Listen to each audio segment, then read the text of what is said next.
Afternoon, everybody, and welcome to the Play Rec and Sports Committee for the 20th of October. Just a few housekeepings first. This meeting is being recorded and will be on Council's website. The meeting also is being live streamed on Council's YouTube channel. Level 2 restrictions are in place. As we have no public with us, councillors safe to take masks off. Health and safety requirements, I'm sure we're all familiar with those, so we'll move on.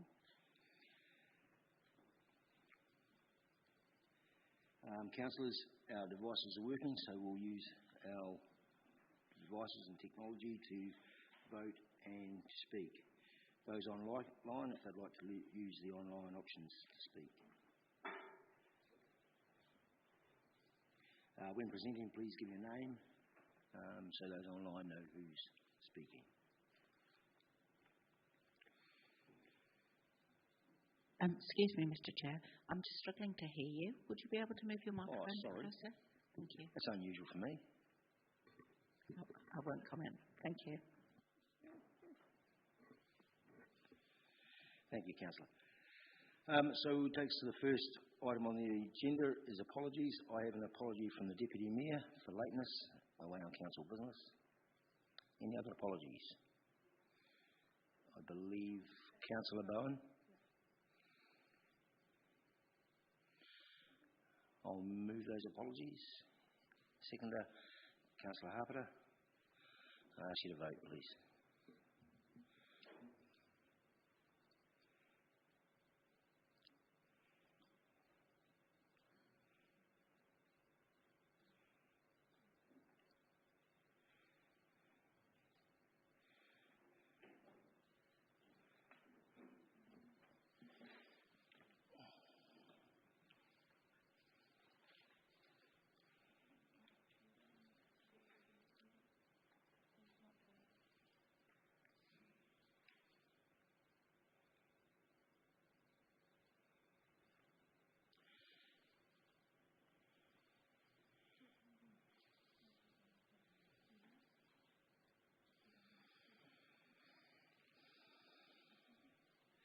And that is passed unanimously. Thank you.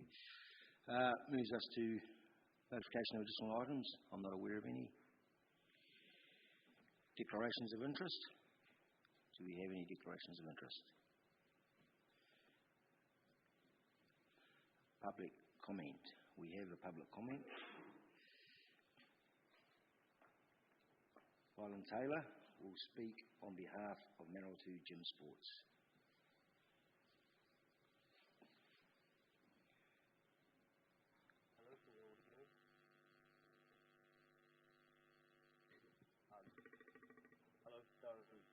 My name is Kylan Taylor.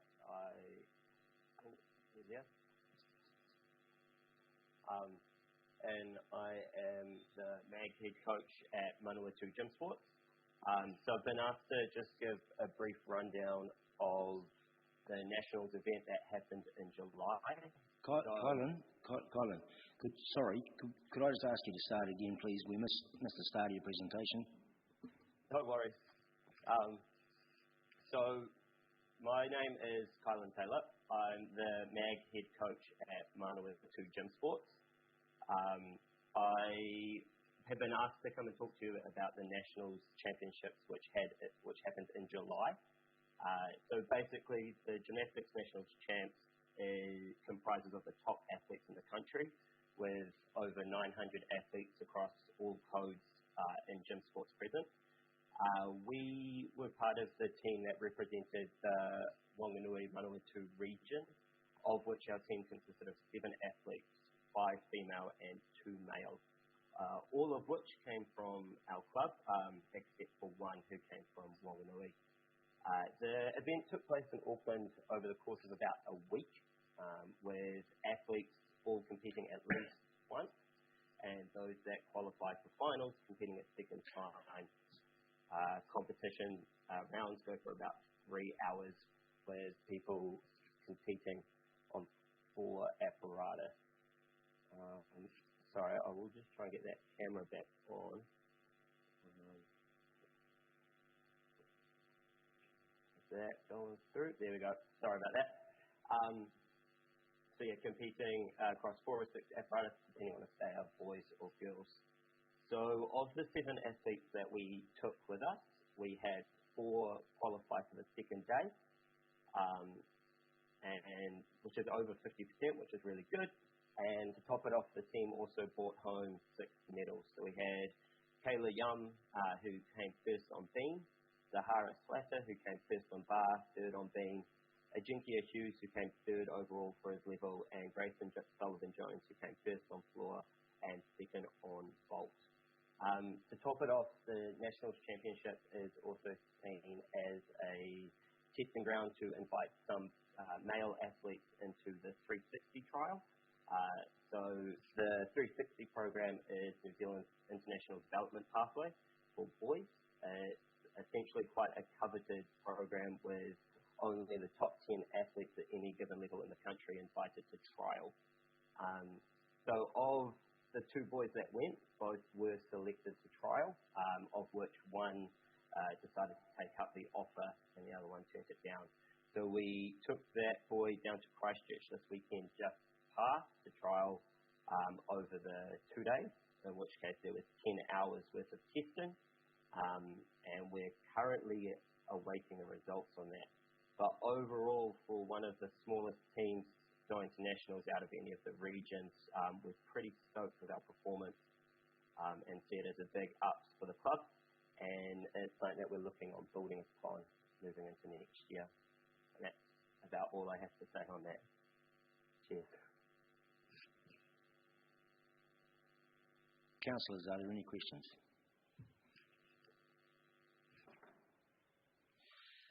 Councillor Butt. Thank you, Mr. Chair, and thanks for the report. This question is in reference to the other report we have in our papers, which says that your gym hasn't got the pad or something which is required regarding health and safety to train a beam athlete or beam gymnast. And I've just heard that one of your gymnasts has won a prize or won a medal. Have they been practicing without those facilities? Cool. So the item that we're talking about is a pit. And so essentially the pit provides an extra layer of safety for athletes competing larger skills such as dismount. Now, currently with the athletes we took in the levels they were in, they are not at the stage where they require the pit, or those that do require the pit we can make do in terms of training the skill. Otherwise it does just take significantly longer and use a lot more resources. On average, if you have a pit, you'll pick up a skill 3 to 4 times faster than if you don't.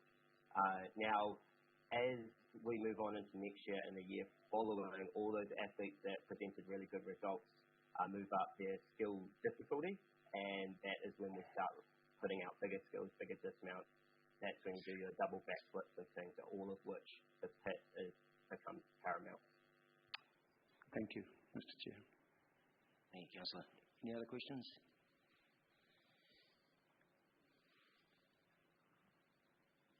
Councillor Denison. Thank you, Chair. Thank you for your presentation today. Just also had a question with the following reports that your gym facilities, I'm understanding, are limited with the number of children that you've got coming through, and that part of the proposal is, like, I guess, is going to need quite a sizable fundraising campaign. Can maybe pose that question, just how realistic that is for you as a body to raise that sort of sum? Yep.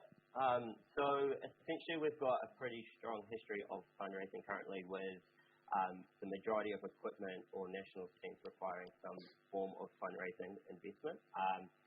So essentially we have in the past run things such as open days, discos, barbecues, all of that likes to start generating income, of which we have currently, historically generated enough to buy new equipment such as uneven bars, rings, parallel bars, all of which you're looking at the one item costing at least 10K.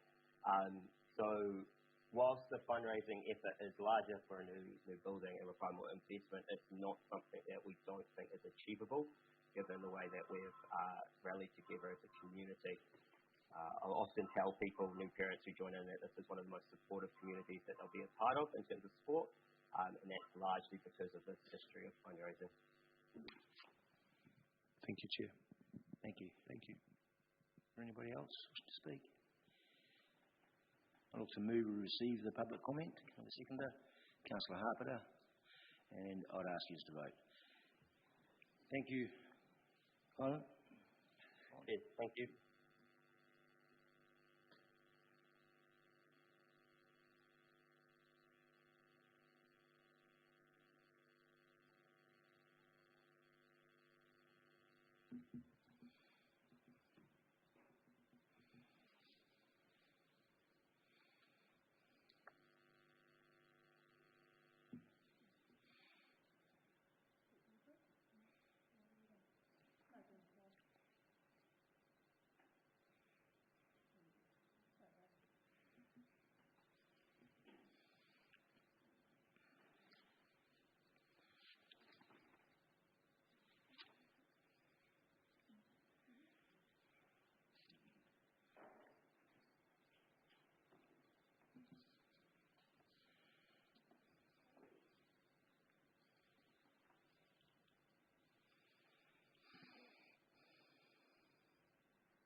That's passed 100%. Thank you. We now come to item number 5, page 7 on your order papers. Presentation from Sport New Zealand. And it's Mr. Colin Stone. Kia ora tātou. Can you hear me okay? Yes. Kia ora tātou. Ko Colin Stone, toko ingoa. Ko hau te Regional Partnership Manager mō Ihi Aotearoa, Sport New Zealand. Look, thanks for the opportunity to come and talk to you today. I'm going to share my screen now, so hopefully that all pops up in good time.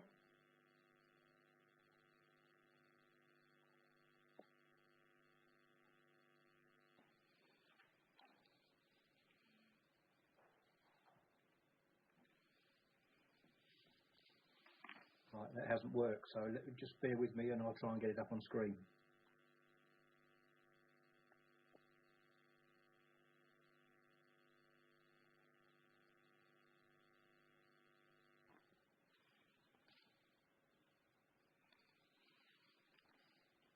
Should be popping up shortly.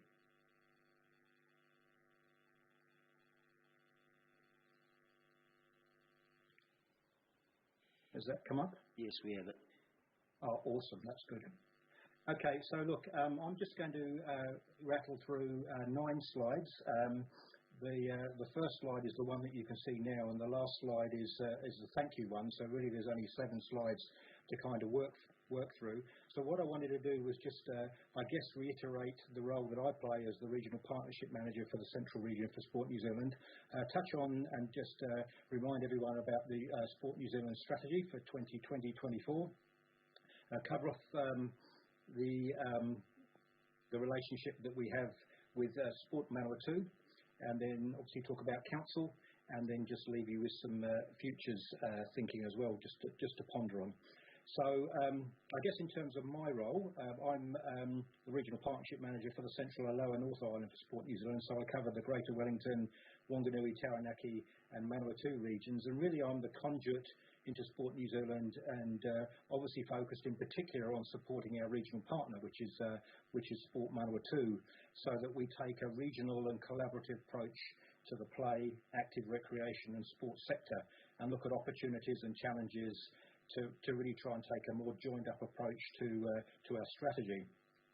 Apart from our regional sports trust, in this case Sport Manawatu, my role is also to connect with around about 20 TAs, regional councils, community funders, iwi, tertiary organisations, and really any regional or national body that can support the regional priorities that you have, and obviously particularly those that are aligned to our national priorities.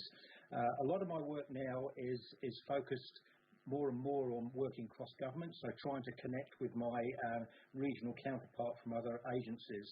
And obviously that's, I guess at the end of the day, we're trying to impact and support the same communities. So a strategic approach to how we operate as government agencies becomes more and more important. So that's kind of my role in a nutshell. Just to reiterate and confirm a little bit more about our strategy. Now, you remember this was launched 18 months ago now. We have a vision that goes out to 2032 for everybody active. And at the moment, we're focused on the first 4 years, 2020 to 2024.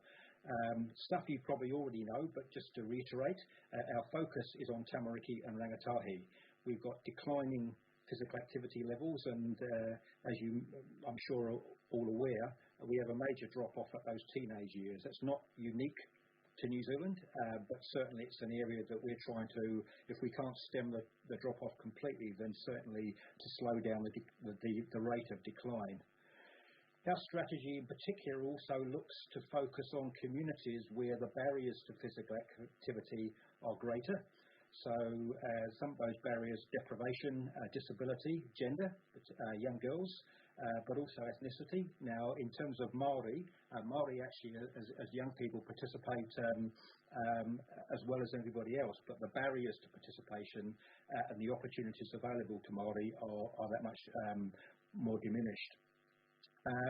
In terms of our strategy, we at Sport New Zealand have been on a journey, I guess, or a pathway regarding our commitment to Te Tiriti, the Treaty of Waitangi, and that's a journey that we started in earnest 3 years ago, and certainly we're looking now for our partner organisations that we invest into to strengthen their bicultural capability and focus on their commitment to Te Tiriti. We're also, through our strategy, looking at equity and trying to ensure that, irrespective of gender, ethnicity, disability, or sexual orientation, or whatever, then young people have the same opportunity to participate in play, active recreation, and sport. Some of the approaches we take to our strategy we call the three approaches. This is around kind of trying to embed a quality experience into young people's experience of play, active recreation and sport. There's a correlation between enjoyment and an opportunity to therefore stay participating on the journey through play, active recreation and sport for longer if the quality of the experience is up there at the early years. So our three approaches are insights, our sector taking an evidence-based approach to the way that we operate and how we measure effectively our own performance. So the sector traditionally has not been great at taking an evidence-based approach, so it's a real cultural and behaviour change that our sector is going through. The next one is the physical literacy approach. So this has taken the holistic approach of the whole person, put in the athlete or put in the individual at the centre of decision making from a holistic point of view. So that's the physical, the emotional, the spiritual, the social and cognitive elements that create the whole person. And the last one is the locally led approach, which probably in the TA world is probably commonly referred to as the community development approach, strength-based, bottom-up, working with communities on tactics and initiatives, knowing that a lot of the solutions often lie within the community. So the key result areas for our strategy, as you can see on the screen, one is around just improving the levels of physical activity for our kids, but also focusing on improving the activity levels for our Tamariki and Rangatahi where there are greater barriers. And the last one is the system shift. This is how we create a system which focuses on building the capability of the system from a perspective of integrity, that element of diversity and inclusion, being evidence-based, and also those principles of Te Tiriti. Our relationship with Sport Manawatu obviously goes back many, many years, and we at Sport New Zealand enjoy a very robust and meaningful relationship with our regional partner. We invest into regional sports trusts as our primary partners with our strategy. And the reason for that is that, one, wholer or well-being is at the centre of what they do. They're regional, they're apolitical, and obviously, if you look at all the constitutions of regional sports trusts, they very much align to the strategy and the kaupapa of Sport New Zealand. Having said that, our strategy is unsuccessful if we do not have a robust relationship with our TAs. And more and more, we are trying to connect more effectively as a true partner with local government, because a lot of the strength and expertise also sits within the TA world. But we do invest into our regional sports trusts, Sport Manawatu in this case, in several significant areas. One is around regional leadership. This is around, I guess, assisting the RST to galvanise stakeholders and to be influential in terms of fostering collaboration, building capability, and really putting the sector together as the glue of regional leadership to really pull the sector together. The next area is play. This is an area I know from your perspective at Council is well known to you, and we're asking our regional sports trust, Sport Manawatu, to lead and enhance the regional play system. This is a particular strength of Sport Manawatu. They do an awesome job in this space, and partnering with Palmerston North Council, it really is a strength for the region. Active recreation is probably new in the RST world. Our focus is on a youth development framework, so taking a mana enhancing approach and working with the trust Mana Taihoe and the principles of mana enhancing strength-based approaches to active recreation for rangatahi. So our strategy for active recreation is focused on that older age group, those teenage years, where kids want to find their own preference, find their own activity in their own pace, with their own at their own time scale, and do with the freedoms of doing what they want to do when they want to do it. So that's our active recreation portfolio. The more traditional area is sport, and clearly we're asking our regional sports trusts and Sport Manawatu to invest heavily into the sports system. This is their regional leadership. It's around trying to find new ways to develop programs and sports offering that meet the changing needs of our young participants. There's a focus on coaching and coach development, and also on supporting parents to understand the value that physical activity through sport plays for their young people. We also invest directly into Sport Manawatu for insights and evaluation. So in Sport Manawatu's case, they partner with an awesome organisation called Allen & Clark Consultancy, who provide them with expertise around insights and also evidence-based evaluation. The last area which I'm sure you are familiar with is around spaces and places. And in this region, we have the Manawatu Wanganui Regional Facilities Plan, and this is a strategic and regional approach to collaboration to develop and maintain regional facilities that meet the participation trends now and into the future.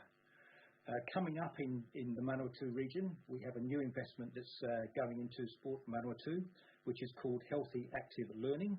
This starts in 2022, next year, and this is a joint government initiative aimed at the well-being of tamariki. So this is a Sport New Zealand-led partnership with the Ministry of Education and the Ministry of Health, and is aimed to improve the well-being of tamariki through healthy eating, healthy drinking, and quality physical activity. And the Sport Manawatu team are currently tooling up. In other words, they're currently recruiting staff for that initiative, which, as I say, starts in the new year. So that's our investment that's into Sport Manawatu. There is investment that goes through Sport Manawatu and goes out into the region. You may be familiar with the Te Manawa Fund, which is a fund that is provided through all RSTs, that RSTs then use working with their regional partners to invest into initiatives to activate young people. Thank you, Colin. That's our time.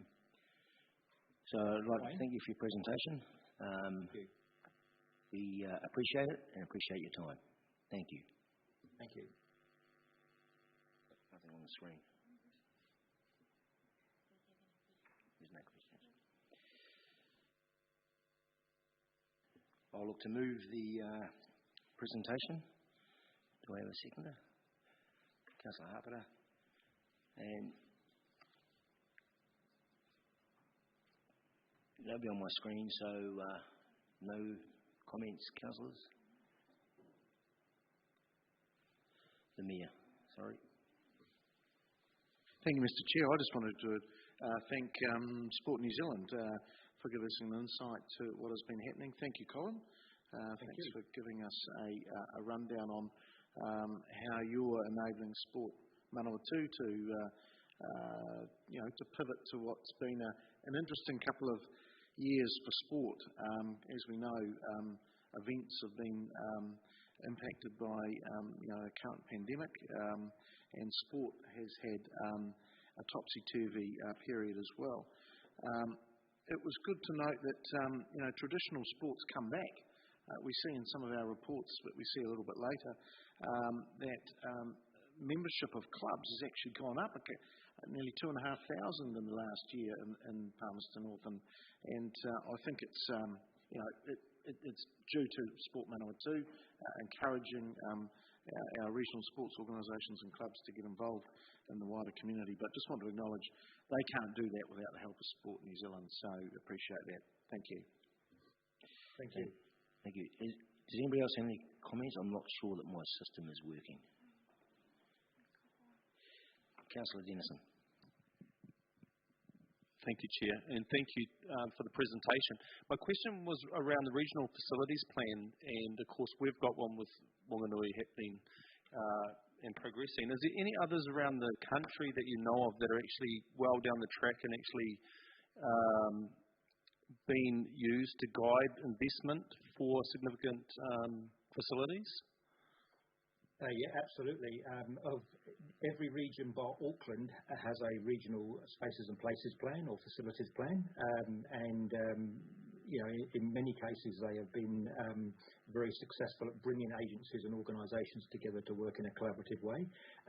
There's a great example in the Waikato region of a new high school that's been built called Rototuna, which is a collaboration between the councils and obviously Ministry of Education, recognising that a new school was being developed, and rather than building a gymnasium for the school, it was built as a community facility that caters for the community during the evening and two schools during the daytime.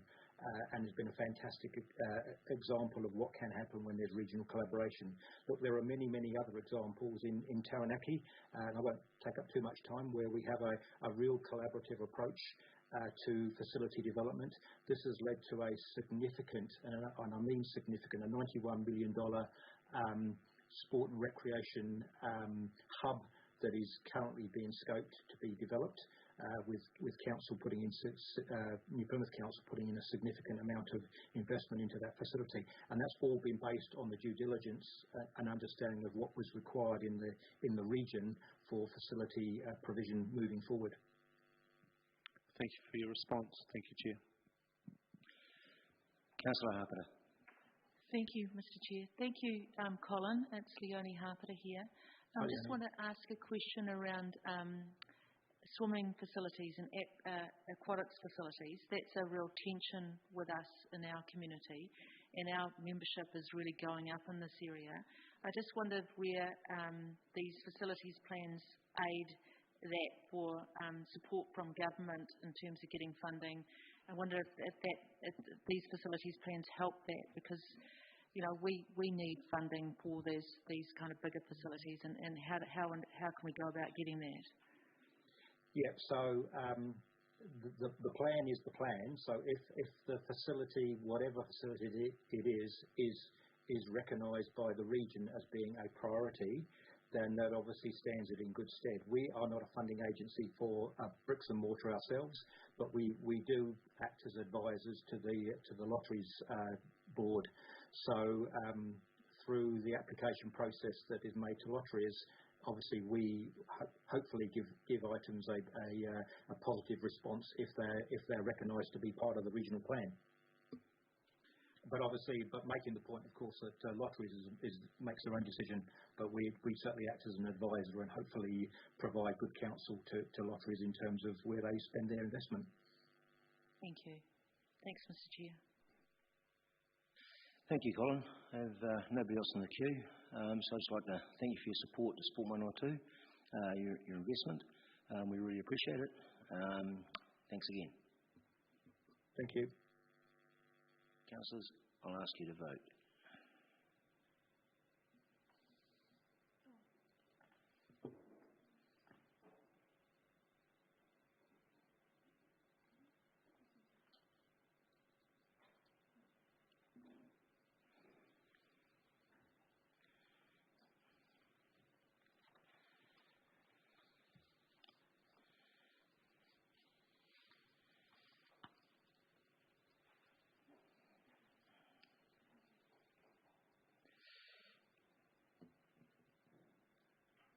And that is passed, 14 votes for and 1 abstention.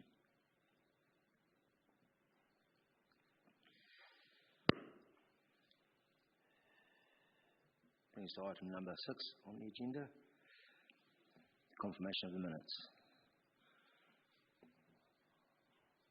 I'll look to move the minutes. Seconder, Councillor Dennison. Is there any comments on the minutes, councillors? There being none, I'll ask you to vote, please.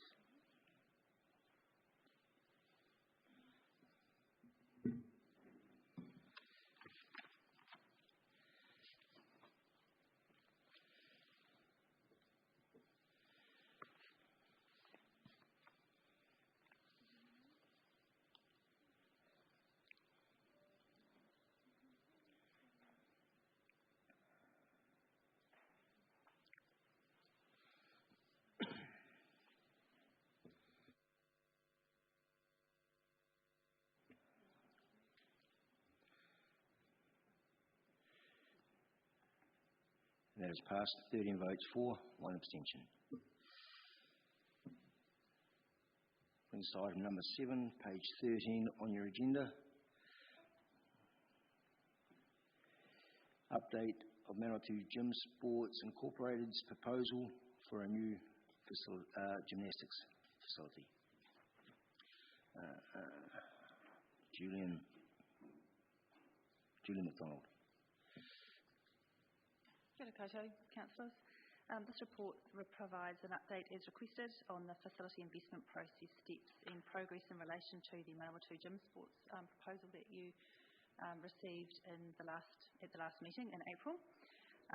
As you know, Manawatu Gym Sports intends to have completed a new facility plan for their facility within the next 5 years. Attached is their initial facility concept outline prepared by them. Anne-Marie is the officer working with Gym Sports alongside Brad Cassidy from Sport Manawatu, so we are happy to answer any questions. Councillors, any questions?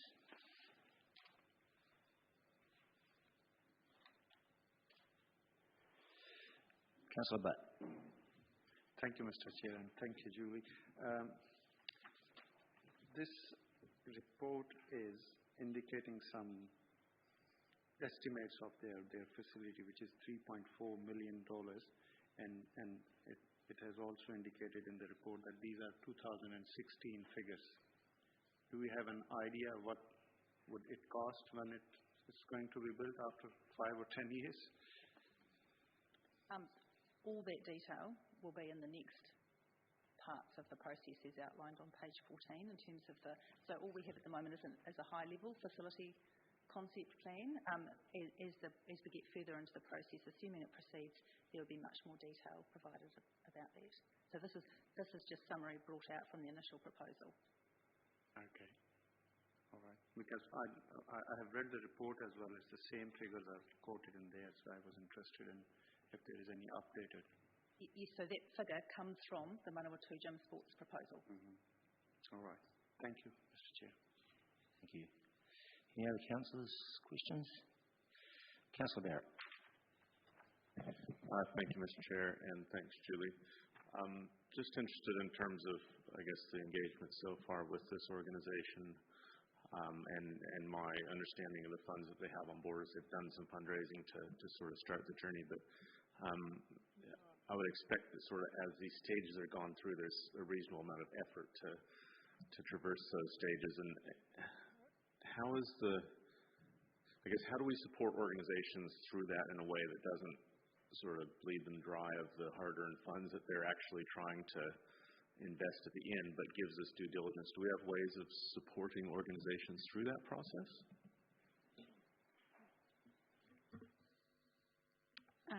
Kia ora. Thank you for the question. We have previously funded some of that work through council programs, for example, the artificial football turf project. Also, there is the opportunity for the group to potentially get funding from the likes of lotteries to support the preparation of independent reports. And I think Brad's on the call, and I know there have been some conversations about how that next, should the project proceed, how some of that work would be funded. So at the moment it's not budgeted from council. So we're, I suppose, providing support to that proponent group to navigate through the process. But in terms of any future work stages, there needs to be a solution found, and a preference for the proponent group potentially to contribute to those costs, but not in a way that would potentially, leave them without any of that well-earned money for the facility development. Great, thanks, Anne-Marie. I appreciate that, Mr. Chair. The Mayor. Thank you, Mr. Chair. Thanks, Julie. Thanks, Anne-Marie. So this building that they're talking about is fairly bespoke, isn't it? Because of all the, I suppose, the different pieces of equipment and heights and everything else. So if it's being bespoke, can it be multi-use, or is it really limited in some of that aspect? My understanding is that they are fairly bespoke facilities, that although some of the common areas like office space or changing rooms, bathrooms can be shared, they really can't be in a situation where they have to, truck stuff in and out all of the time. So yes, they are considered a specialised facility, which, although could be co-located with other facilities, are really essentially standalone. Right. Okay. Thank you. Councillor Johnson. Thanks, Mr. Chair. Thanks, Julie and Anne-Marie. I'm just wondering, at what point does a new facility for a code trigger this quite detailed process of the Regional Sports Facility Plan? So, for instance, there must be a kind of a point at which this is triggered, because a small local upgrade or something that was just needed for Palmerston North, that wouldn't trigger this process. So what is it about this gym sport building that triggers this process? Another good question. When the Regional Sports Facility Plan was adopted by Council, we recommended that all facility projects get, I suppose, put through the process, including some smaller localised one. But I suppose it's a fit-for-purpose type exercise where some of the smaller projects don't require as much information. But certainly, based on the information that we have from Manawatu Gym Sports and also the direction given in the Regional Sports Facility Plan, it definitely, I suppose, stands out as one of those sports facilities that needs to navigate carefully through the process stages in that process. So is it that we're expecting that this facility, should it be developed, would be attracting people to come from all over the region to it? Is that the factor? Is it the cost? I'm just I'm not really clear about, for instance, why we couldn't just make a decision ourselves whether or not we needed this facility and go ahead. Why do we need to do all of this? And what is it about this project or any other project? I mean, this is just an example. It's not clear to me why one project would have to, and I mean, it looks like a very onerous process as well, would go through all of this and take time and all the rest of it, and another project would not. I shall start, and then Emma, you can correct me. Okay. I think that's a really good question. I guess what we've tried to emphasise throughout any proposal of any facility is that this is not rocket science, this process. While there are onerous parts to it, we would expect anybody proposing a multi-million-dollar building, for example, that they would do a little bit more than, jot down some ideas, because as we know, Council and Sport Manawatu are already talking with multiple codes who potentially have proposals for their own facility too. So all this does is sets out a clear understanding and a clear expectation for all parties as to what any decision maker might expect to see, in the same way that any other kind of major proposal would expect to see. And I think probably this council and other councils have learned lessons through some previous processes where a very good idea came along, decisions were made, and then a great deal of time and effort was spent retrofitting to try and answer all the questions that are actually set out in this process later. So all it does is says, the good idea needs to be supported by evidence of the need. So, for example, council could now say, this seems like a good idea. Clearly there's a demonstrated need. Gym Sports have done a great deal of work and have been really productive in their discussions about this. However, there are still unanswered questions, and that would be the next stage.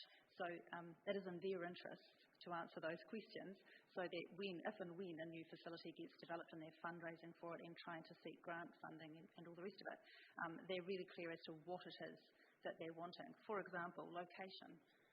It's a very, there's a myriad of questions you would ask to determine whether it's, needs to be a central city location, whether it needs to be in Palmerston North at all, if it's a regional facility or not. All those things, they've all got lots of sub-questions under them that need to be answered before a detailed proposal gets made. Do you want to add to that? Because it was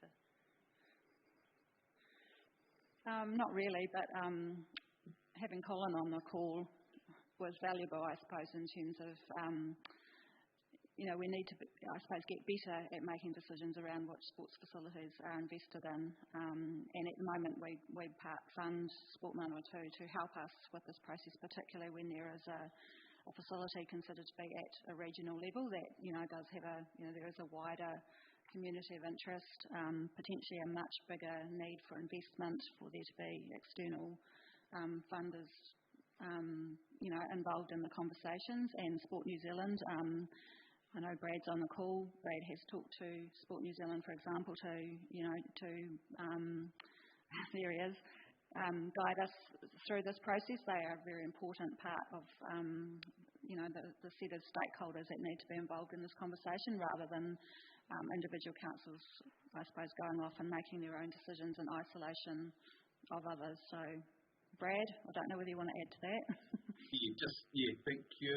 Kia ora everyone, Chair and councillors and council officers.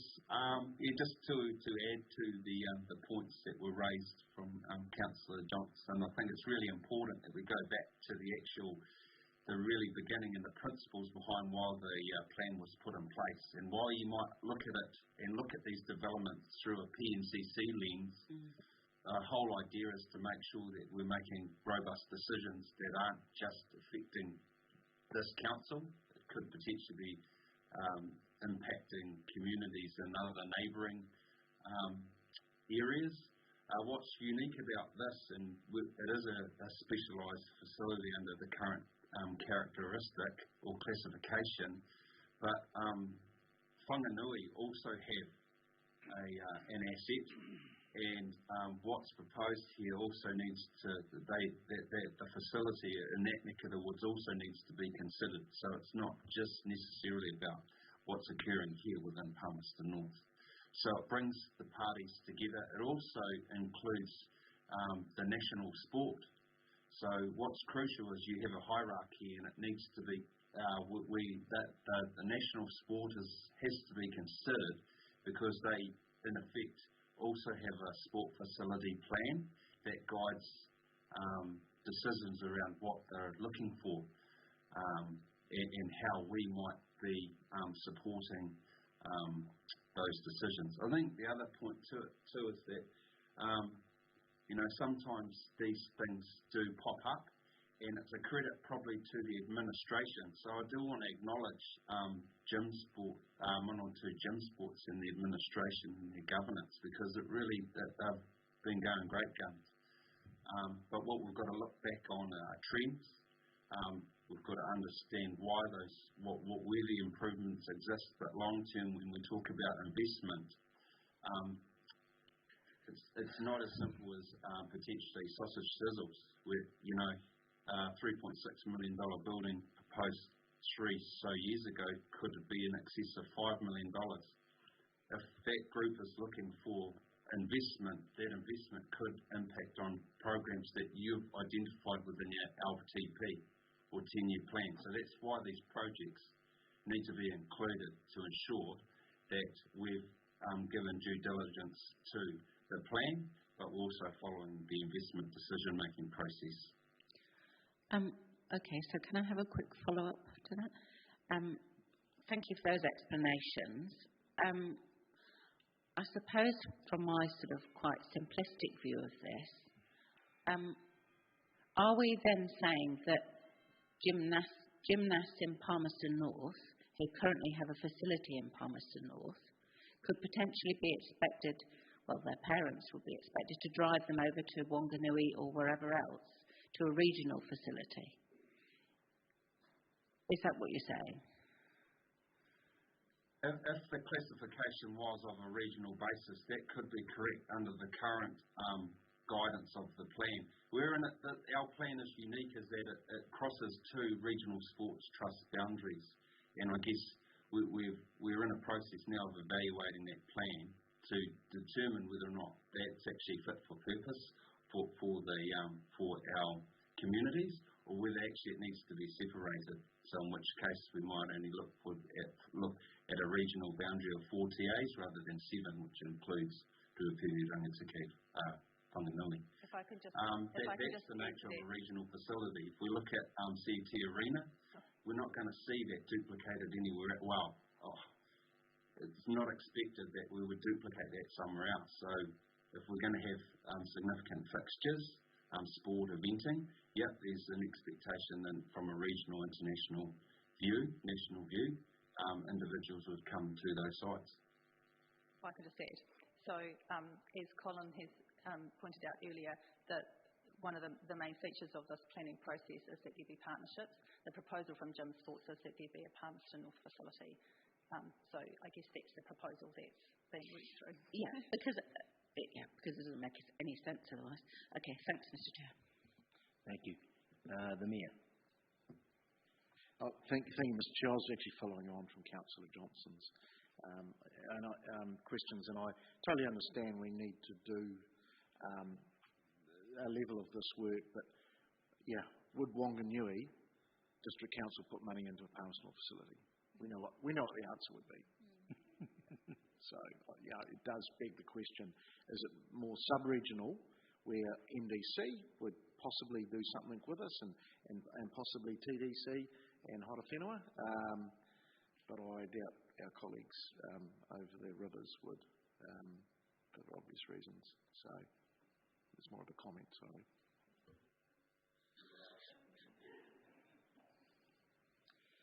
Thank you, councillors. I have no more questions in the queue. I'll look to move. Thank you, Julie.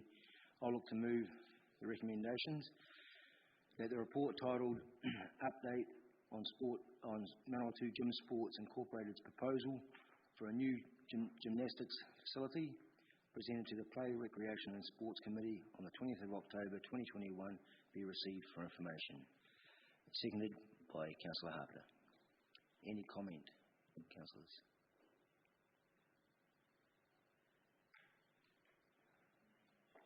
No? Yep, that'll come. I'll ask you to vote on that. I will be following with another motion.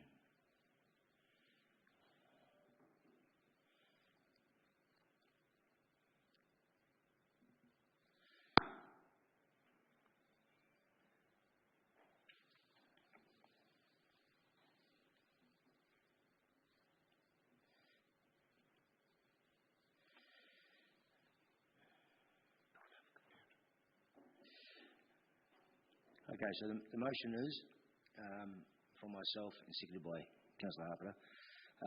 The Chief Executive report back to the Play, Recreation and Sports with the options of suitable council land for Manawatu Gym Sports to build on. And if I can just speak to this, we've heard about a regional plan and we've heard a number of other things, but as we know, gym sports is a specific sport. They can't really share their facilities, apart from they could probably look at wall climbing to take in with them. They can't move their equipment in and out on a regular basis. They need to be a certain height and a number of other factors that go in. If we look at a couple of other areas, they had over 17,000 participants in different school programs and everything else up to 2020, the year 2020. They're the fourth largest club in the country. They have, I'm just checking it here, so it's good.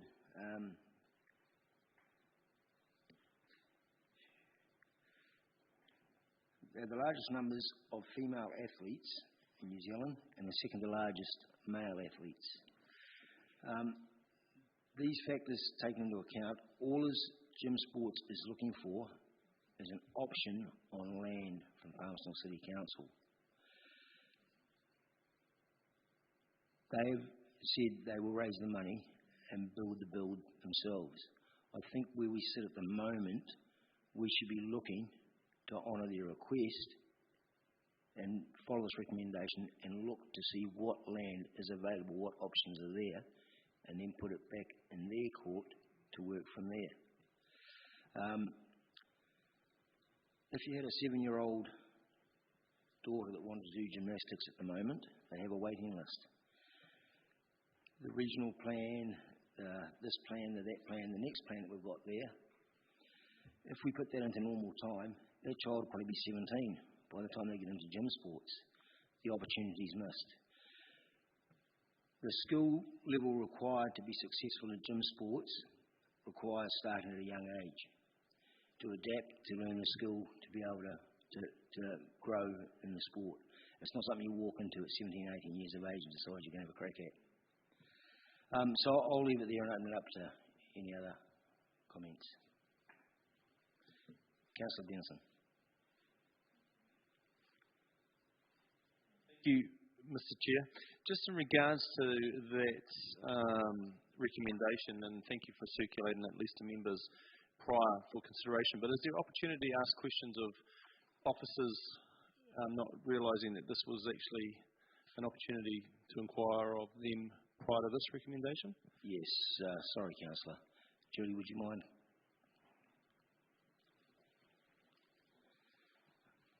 Thank you, Chair.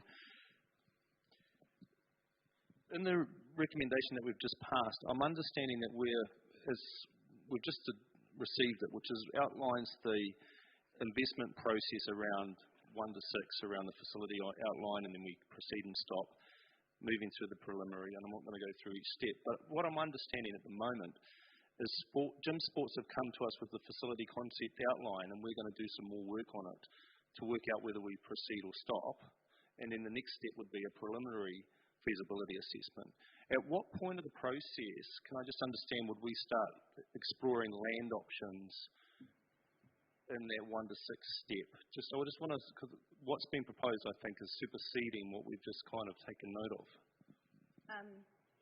Yeah, so it would be sort of in the next couple of stages in terms of the detail, because it's only once there's a more detailed proposal that's been agreed can decisions about, appropriate location or what support might be sought.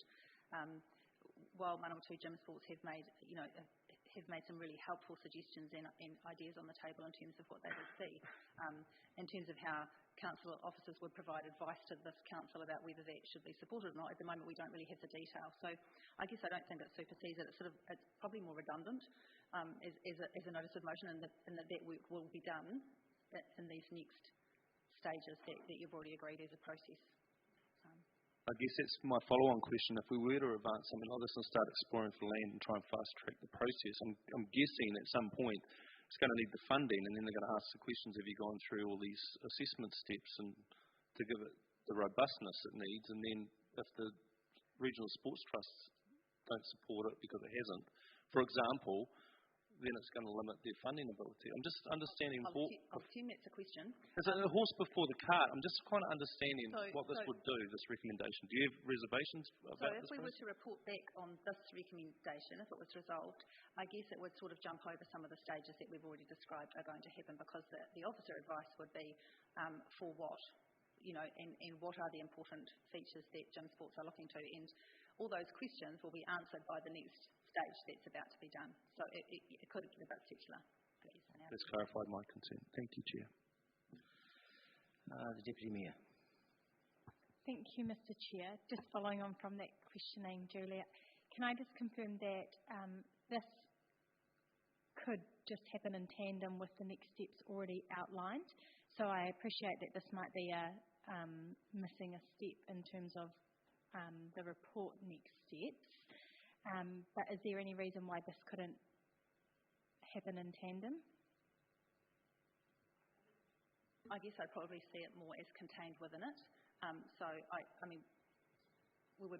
would just hope that you wouldn't like two parallel reporting processes to be going on, because obviously we will come back to Council with some further advice once the next stage has been completed, which will contain discussions of things like availability of land and suitable locations and sorts of things. So as long as the expectation here isn't that this is a different process, because that will obviously involve a whole lot of officer time and advice in a different way that we're not necessarily equipped for.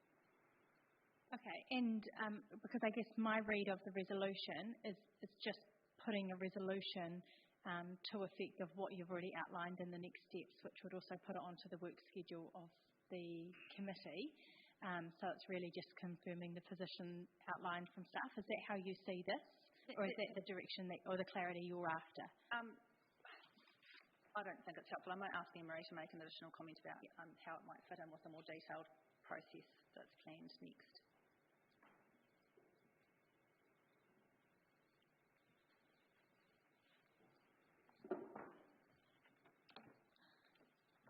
Thank you.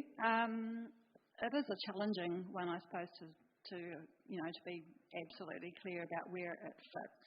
At this stage, the facility concept outline is very high level. When we were talking with Manawatu Gym Sports, we had asked them whether they, had any preference around land, and they didn't have any strong views other than to mention in their submission that they, potentially were looking at the possibility of Arena Manawatu, which is a logical position for them to take. I would say that the land options probably do need to come after a little bit more work done around the demand assessment. The report that we've written is really just on the receipt of initial facility concept outline, without staff from both Council and Sport Manawatu to provide a little bit more feedback or work with Manawatu Gym Sports to pad out a few areas that they've done a really good job with their first go at the facility concept outline, but there are some gaps. And one of those potential gaps in consideration in terms of other council processes when we are working with groups that want to use council land for, scout halls and other similar type facility projects. So we do have kind of two processes that need to come together at some point, and I suppose it's at what point do they come together? Do they come together early, and could the land consideration be almost like an in principle decision, or do we get further once the facility concept outline has been agreed and everyone's happy, and we say proceed to the next stage? Do we then consider that in more detail the land consideration within that piece of work? So it is kind of difficult to tell, because we've kind of got two processes that are parallel at the moment, and what's the crossing point, I suppose, is the question that's being asked. Okay. And just to follow on then, do you see this resolution as committing council to providing land to the organisation, or do you see this as that kind of in principle approach where we're committed to working with them to explore if there are opportunities for council to provide land?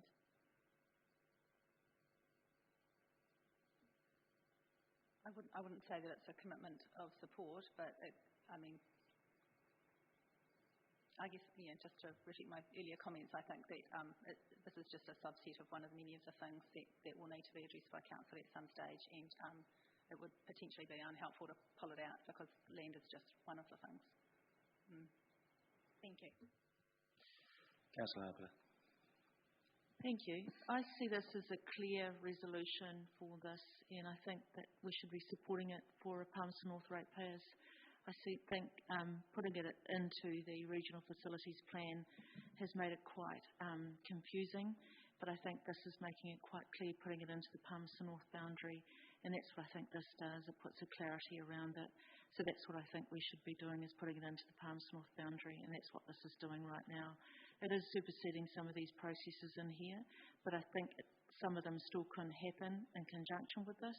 But I think this putting it into the Palmerston North boundary is what it needs, and it needs that clarity. Thank you. The Mayor. Thank you, Mr. Chair. Are we doing comments here? I'm just we've got people here and just unsure what's going on. We comments? Thank you. Good. Thank you. Oh, sorry, Right. Councillor Johnson, did you have questions or comments? As a comment, thank you. Okay, good. Thank you.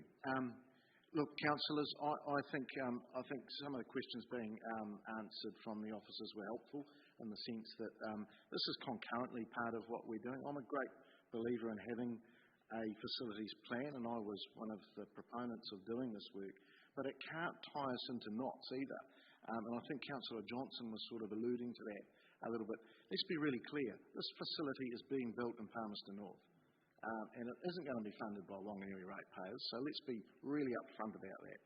Otherwise, we're just going to waste people's time, including our own officers.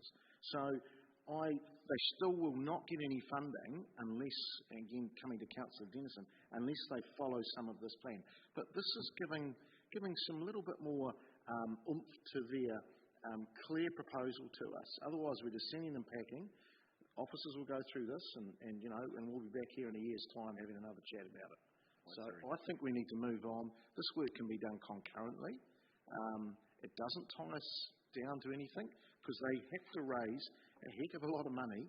It'll be a multiple-year fundraising project like, say, Wildbase was. And it will take them a long time.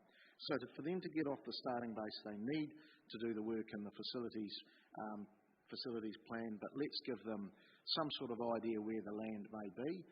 They've got some preferences as well. Let's put that into the melting pot. This is a big organisation, 1,200 members, many thousands of users, a great asset for our city. If you look back in the Sport Manor 2 annual plan, they've got a history of doing pretty well. So I think we should be backing them. They're looking to fundraise this, and this is the least we can do. So I believe we can do this work concurrently rather than putting it into a policy box and just ticking a whole lot of boxes and at the end deciding where that may go. Let's front foot it and give them some surety. So please support it. Councillor Johnson. Thanks, Mr. Chair. Totally agree with the Mayor.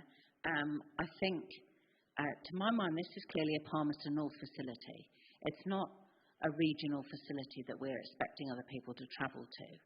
And whilst, I totally understand the discipline of the different levels of feasibility study and business case that need to be provided for funding, I think if we've got the regional sports facility lens on this, we've kind of missed a step. This is for Palmerston North kids and their parents. And if we're not careful, we're pushing off the decision-making about facilities that are for our city onto other regional bodies to decide, and ultimately it's going to be the people that live in this city and their kids that miss out. So whilst I hear what's being said about the need for the business case and funding and all the rest of it, my contention would be that this isn't a regional facility at all. This is a Palmerston North facility. Gym Sports came to us in April. It's now October. We've just got to get a little bit more responsive to people's requests. And I don't think there's any harm in having a parallel process where we try and identify some council land that might be up for this. And as the Mayor says, just give a little bit more certainty that we're behind this, that we are supportive of it. If you look at the numbers that are in the Sport Manawatu report doing gym, they're increasing rapidly year on year, unlike many other codes that are decreasing. So, I didn't feel, I still don't have a very clear understanding of what makes a regional facility and what slots something into this regional sports facility plan. But I think if we go down the route of every new sports facility needs to tick every box of the sports facility plan, we're just making a rod for our own backs. So that's where I'm standing. Thanks. Councillor Beattie online. Thank you, Mr. Chair. I think we're putting the cart before the horse. And a regional sports facility plan doesn't mean to say that we'd be putting this into Wanganui. And if we just suddenly decide we're going to allocate some land for this project, we need to follow this process that we all signed off last year. This process ticks off whether there is a need that Palmerston North might be the base for this code. So we could end up being the regional facility. And if we don't go through this process, we could lose out funding. We've got perhaps an opportunity for New Zealand sports to tick this off and support through lotteries. This isn't a $100,000 project. This is going to be millions. And if you're looking at 3.4 million and it's a couple of years later, we could be into the $6 or $7 million. And there's no way in a project like this that through a ad hoc motion, because that's the first I saw of it last night, that we should be putting staff resources into looking at land. We should be quite clearly going to option the next stage of the process is to do a preliminary feasibility assessment. And this looks at the demand and tests the need of the facility. And as a council, we haven't done that yet. We've got a very good report from an organisation, but we haven't done a proper feasibility.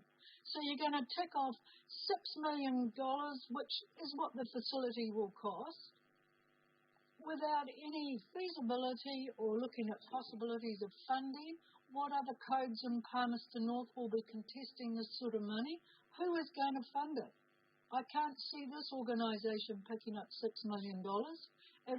A majority of it will have to come from council and places like lotteries. And if they're not behind and we haven't done the proper feasibility, we won't be getting that money.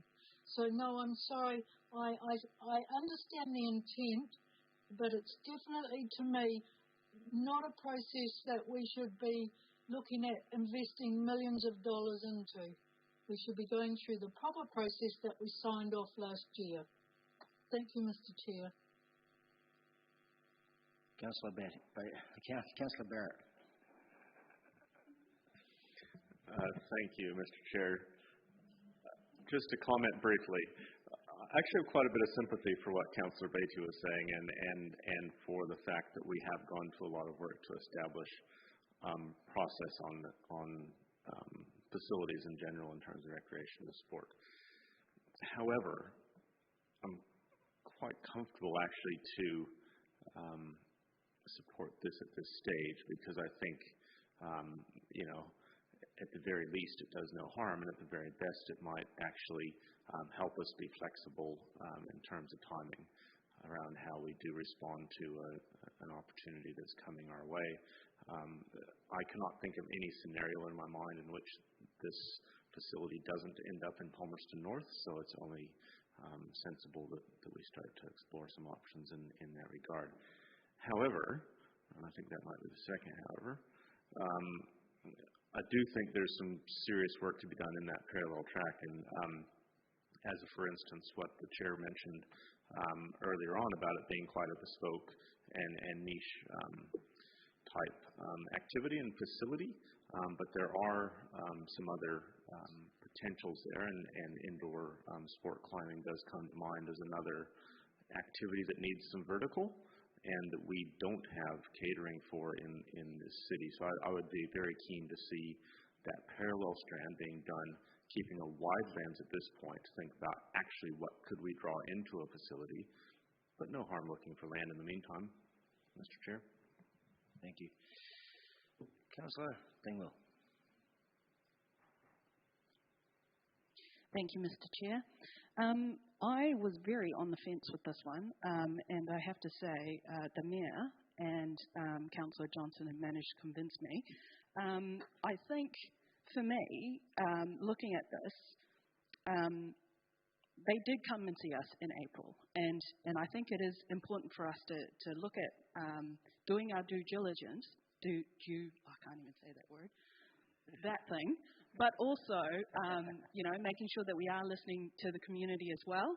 And I wonder, actually, that if we do this and we start looking at land options, then when it comes to doing things like them applying for lotteries grants, they know that the council definitely has their back. And I think that might actually possibly help them to get some of that funding, because if we manage to find land, that's part of the job done. So I think I am going to support this one because we do need to make sure that we are listening to our residents that are here in Palmerston North that are already doing the work. They're already doing the fundraising. So we should look at what we can do to help support them as well. Thank you, Mr. Chair. Councillor Finlay. Thank you, Mr. Chair. If you have a look at the wild base and what 3 or 4 motivated people can do, they can make the impossible happen very rapidly. I know several families that are involved with gym sports here in Palmerston North, and I would say they would be quite motivated people. In fact, they would be wheelers and dealers, really. If you like, if we could come up with a bit of land and these people could see the land that they could have a target for, try and stop them. It would be a huge encouragement to 1,200 families who are very influential within the city. I wouldn't worry about the council having to put up too much money. I think you would find once we nominated the land and air tagged the land, they would do half the work themselves. Let's encourage them. So I'll just say, let's go ahead with this motion and pass it. Thank you. Just a couple of final comments.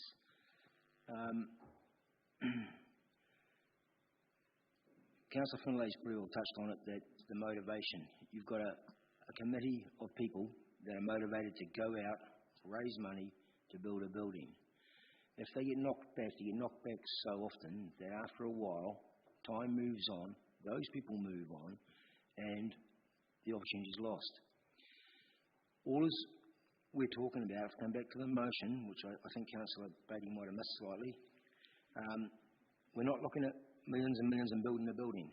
We're looking at some land options that we can say to gym sports, here are some options.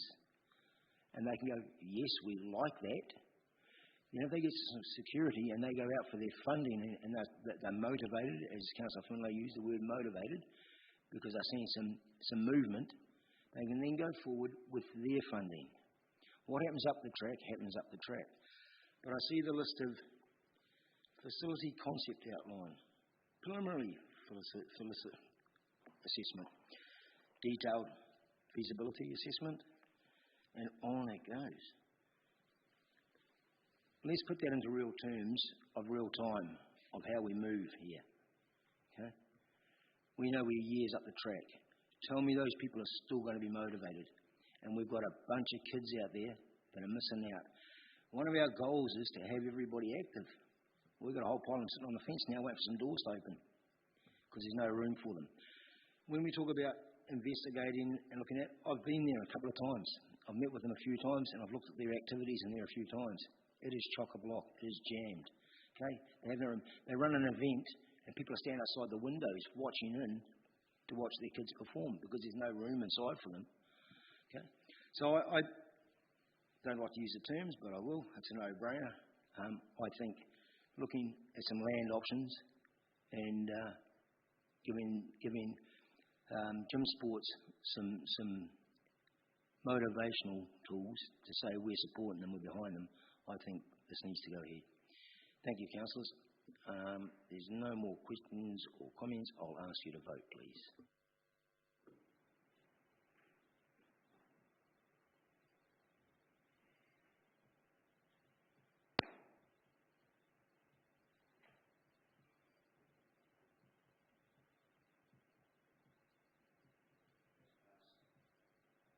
As passed, 14 votes for, 1 against.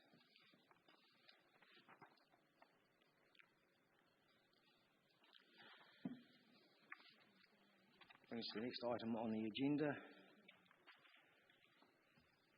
Sport Manawatu Annual Report. Julian McDonald.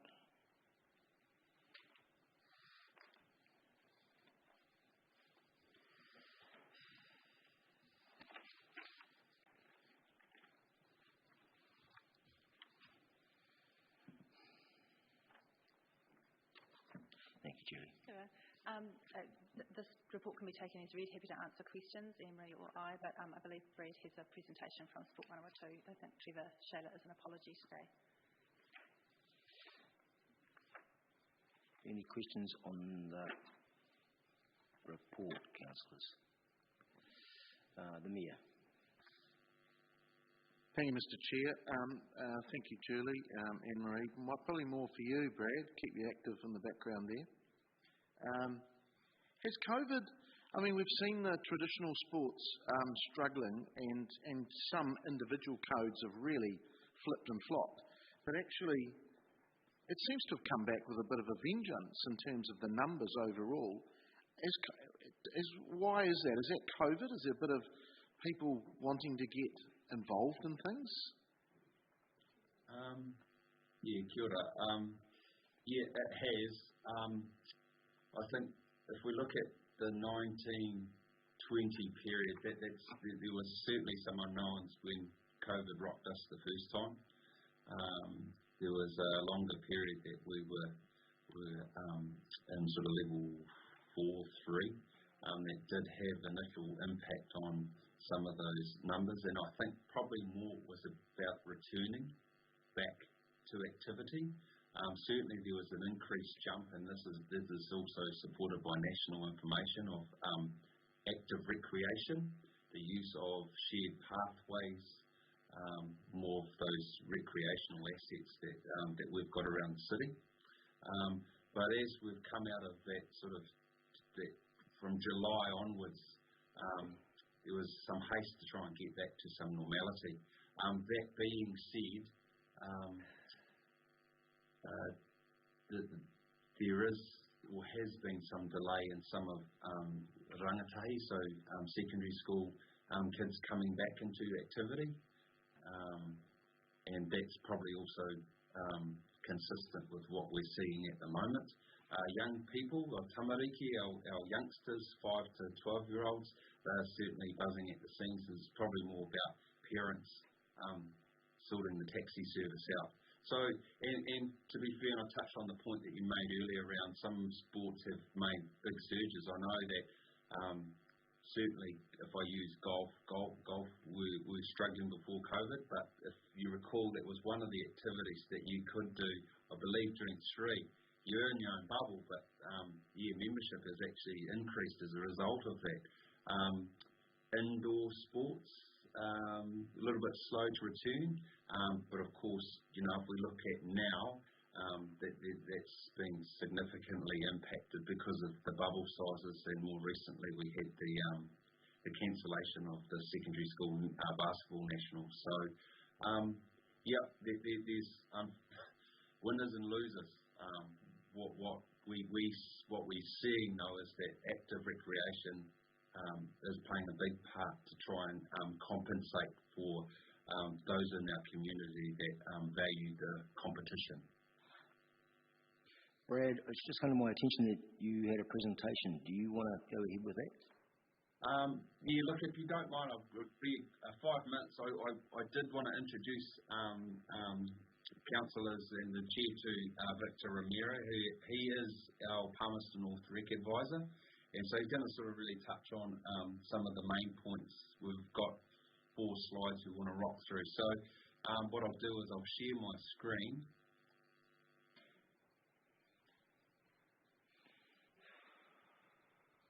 And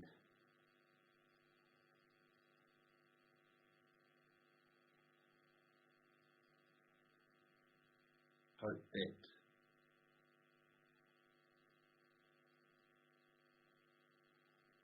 does that come up, Palmerston North City Council, in your report presentation? Yep. Brilliant, thank you.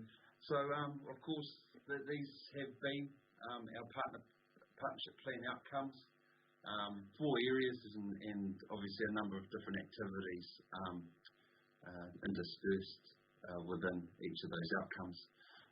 So just going to get Victor to touch on the specific highlights of outcome 1. Hi everyone, just a couple of pointers about these outcomes. As you can see, $390,000 were distributed to support the youth in our city. 61 residents were supported through the Active Communities Fund, and this we supported them with $11,400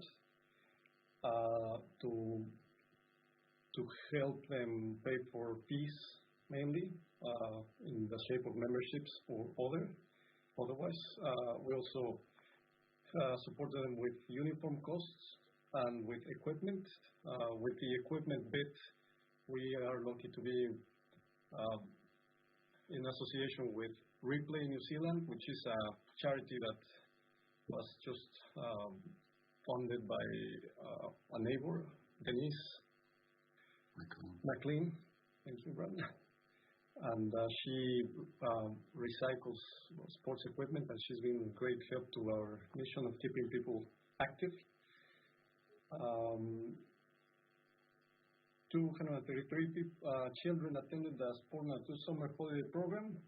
This was not only a great success for us regarding participation, but also with getting the RSOs and other stakeholders to work together.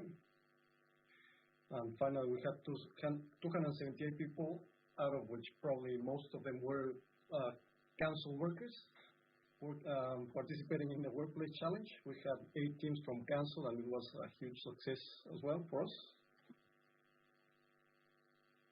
Awesome. I'm going to talk to our cycling area.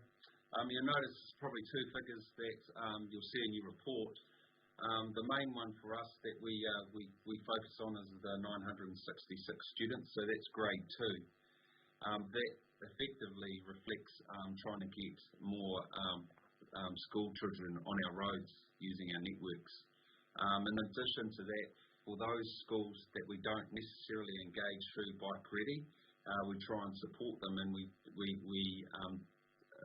created what we call a Walk in Wheels Week. It was a regional focused initiative developed through the recreation advisors from each of the districts we serve. And it was a really good way to promote the use of different options to either get to school, get home from school, or when they're at school, being able to use wheeled or different modes to move around.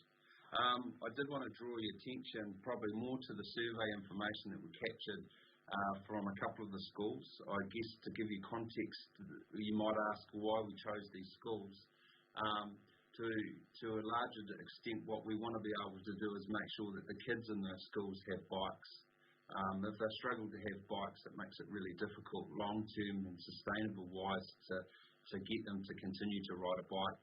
That's why the support that the council provides for the Bikes in Schools or program or initiative becomes quite critical for those kids that don't necessarily have access to a bike at home. So that's the cycling area. But I suppose it was looking at the reasons. Those two reasons there: player recreation and moving around town and probably getting from point A to point B with their mates. But I guess caution here is reasons not to ride a bike: busy schedules. Again, there's probably some more interrogating of that information for kids of year groups 5 up to 8, how they're so busy. And then of concern is the lack of interest. It has been those top two. So more works going on for year 3 of our agreement. Talk a little bit about the pop-ups. You would have seen there was quite a range of pop-ups, and it was just a really good way to profile different parks and reserves around Aotearoa. We're quite blessed, but it was interesting to gather insights from some of the attendees, some of which didn't even know that these assets existed. So more work for us to do in this space, and obviously working really closely to council officers involved with those asset developments, and just signalling looking forward to Memorial Park opening on the 6th of November.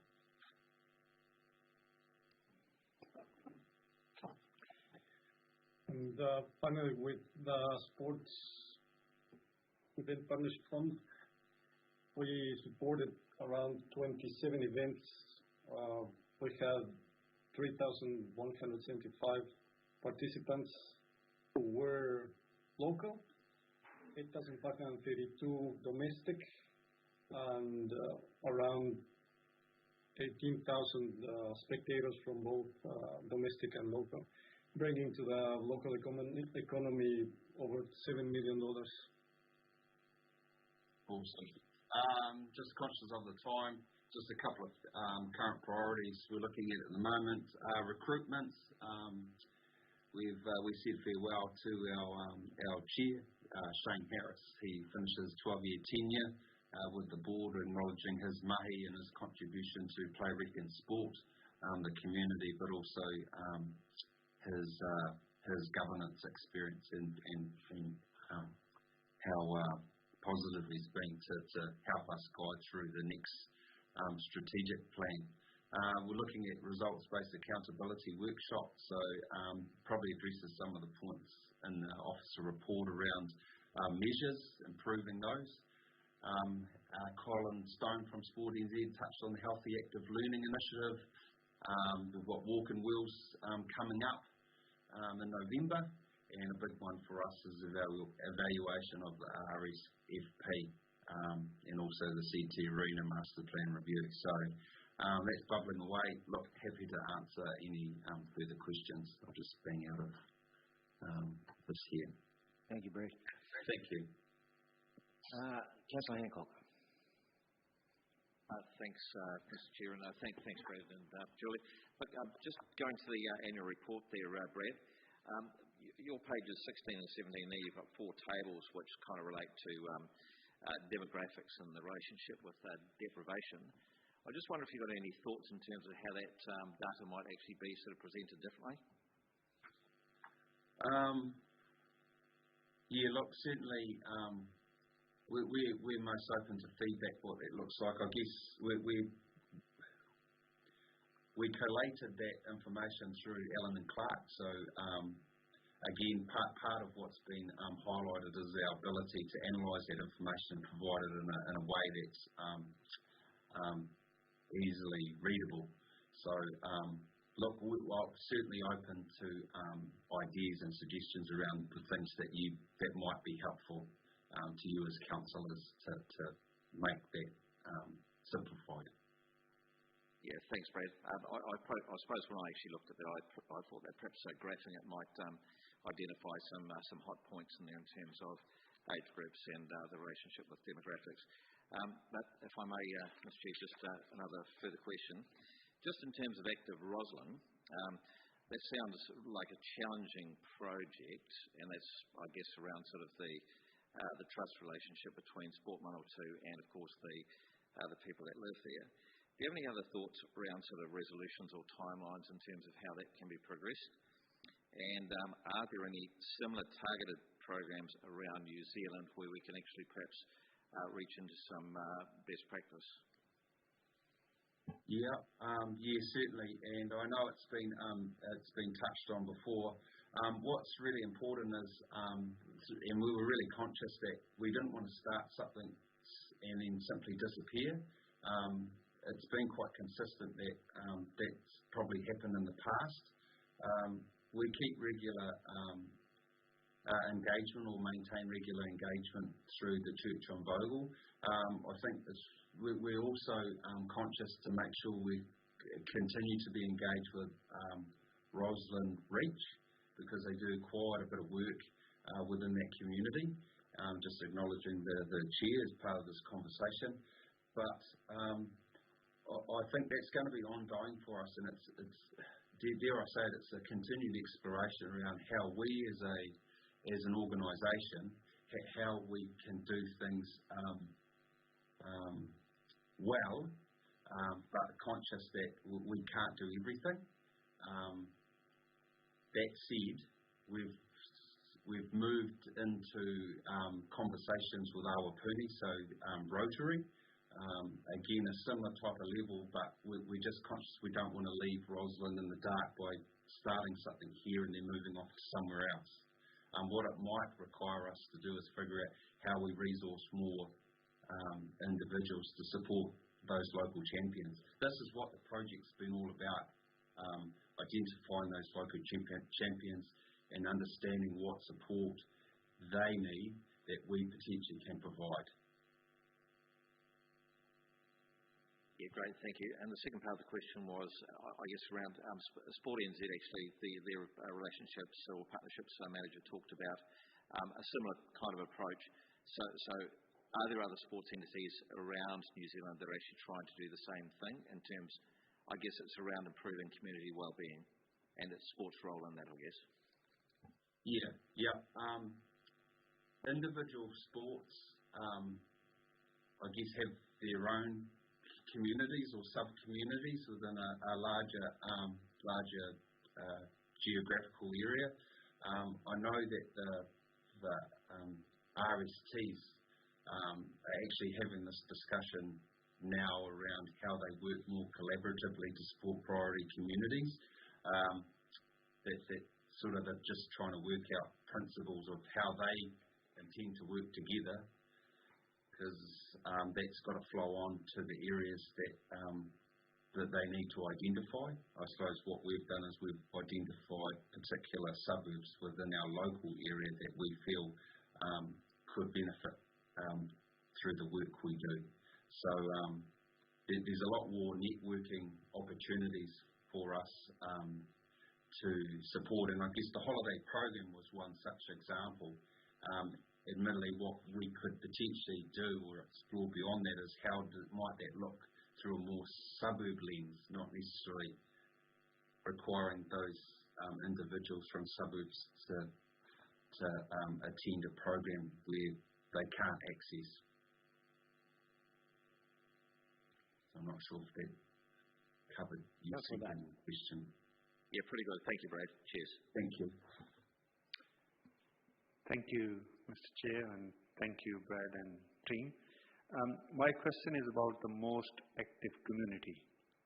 What is the tool we are measuring this thing? I mean, I guess it is if it is based on the number of membership.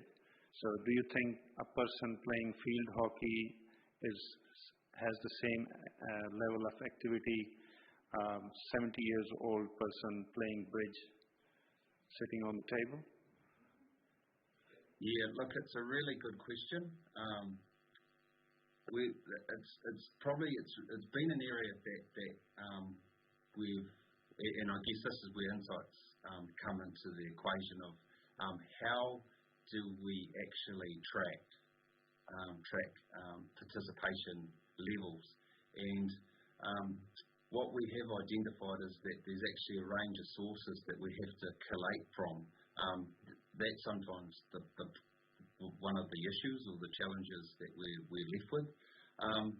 I guess what we're conscious of is physical activity for an individual. If I use physical literacy in this case, what Sporting Z mentioned before, is about the individual. And what we found is that younger people will generally be more active.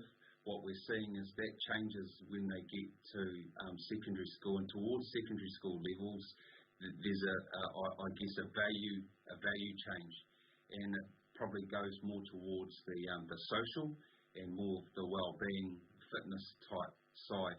As we progress through those stages, we get busier with life, we start having families, that drops off, but then as time permits, we see individuals start to reconnect with physical activity again, whether that be through competition or active recreation. We're really reliant on resident feedback, and the Active New Zealand tool is a mechanism that we primarily use to assist us to identify and track physical activity levels.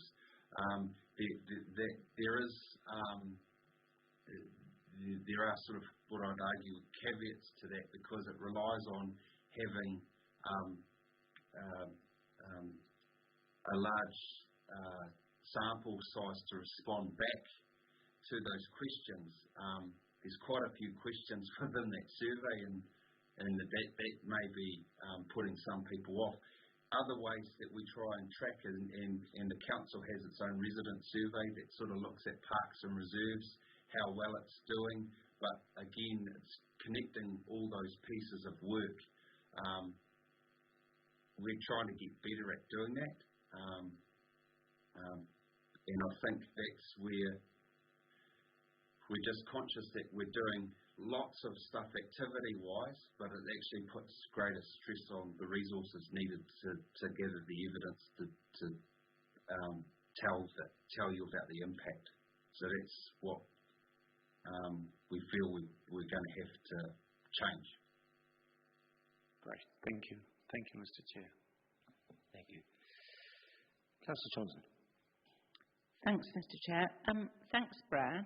I guess the first question is for you, really, which is that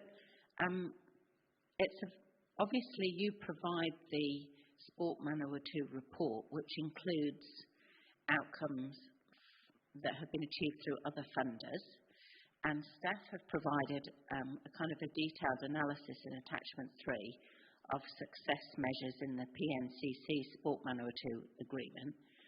But even so, there's quite a lot of asterisks in there denoting where there's other funding. So I'm struggling to disentangle the outcomes that are achieved from Palmerston North funding from every other outcome. And so my question is,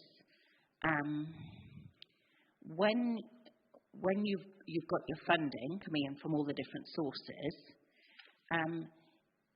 is it allocated to the priority area determined by that contract, or is it more of a holistic approach where you've got a number of different outcomes and you know, for want of a better explanation, all the money goes into a pot and then some of it goes out to this and that? Because just from an accountability perspective from our council, I'm struggling to get a clear line of sight into what the funding agreement from us produces. Yeah, sure.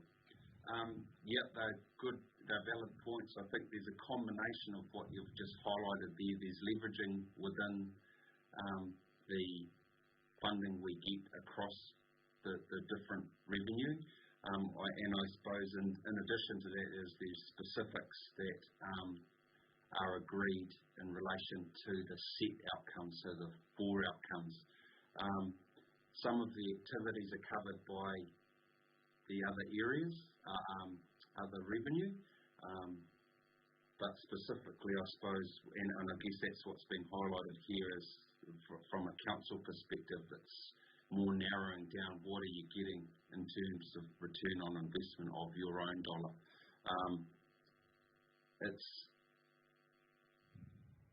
I guess it comes back to probably what we're starting to see is funders wanting more line of sight.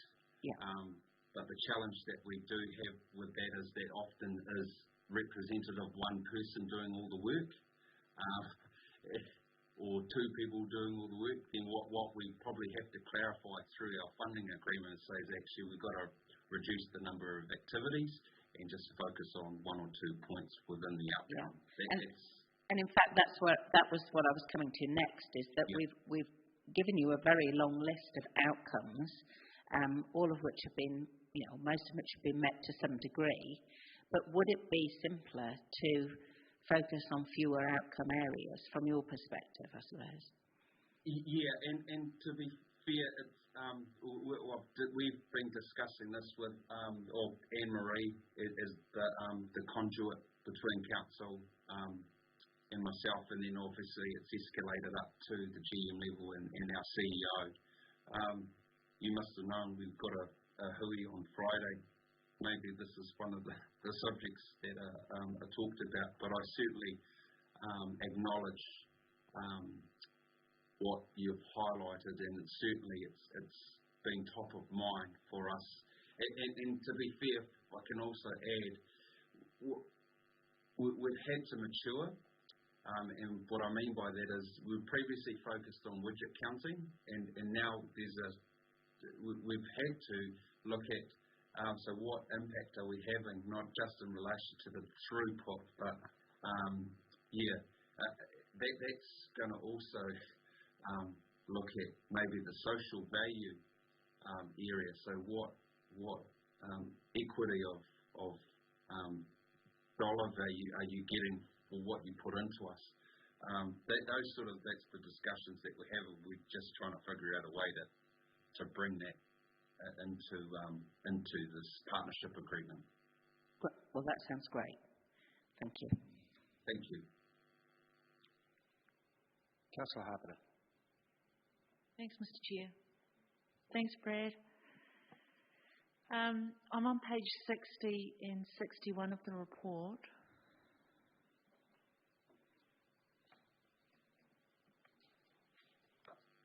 Have you got that in front of you? No, sorry, I've only got my report.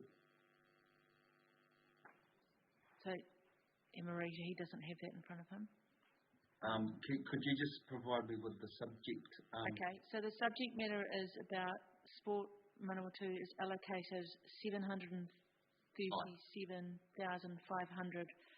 of funding distributed across the central region. That's what I'm talking about. To Manawa funding? No, that's all your funding, and then you go out and distribute that across. And I just want to look at that table that's underneath it. Yeah, just to clarify, that's page 30 and 31 of your report, Brad. I think it is in reference to the Te Manawa funding. Te Manawa. Yep. Say Te Manawa. Yep. So that was the fund that Colin mentioned earlier. Te Manawa replaced Kiwi Sport. So that was the focus previously. Kiwi Sport was just on competitive sport. This fund here looks at supporting play, active recreation, as well as sport now, outcomes for young people. So my question is the 390 that's just been spent in Palmerston North, is that the correct? Yep. Yes. That's right. So my question is around how do you decide which groups get the funding, and are you oversubscribed with requests? Good question. It's based on per head of population of young people. So it covers Tararua, Manawatu District, Palmerston North City, Portowhenua, and we have also Otaki within our catchment. So the dividing that up is based on per head of young person, and So that's question 1, I believe. Question 2 is, are we oversubscribed? Yeah, we have an administrator who receives, so it's broken down into small fast funds under 10K, and then large funds is over 10K, often oversubscribed. So it's a balancing act of providing or stretching the dollar to support quality projects, but they may only get a percentage of what they apply for. What we have to balance up is whether or not they can deliver on those projects, knowing that they may only get a percentage of the full request. Is that?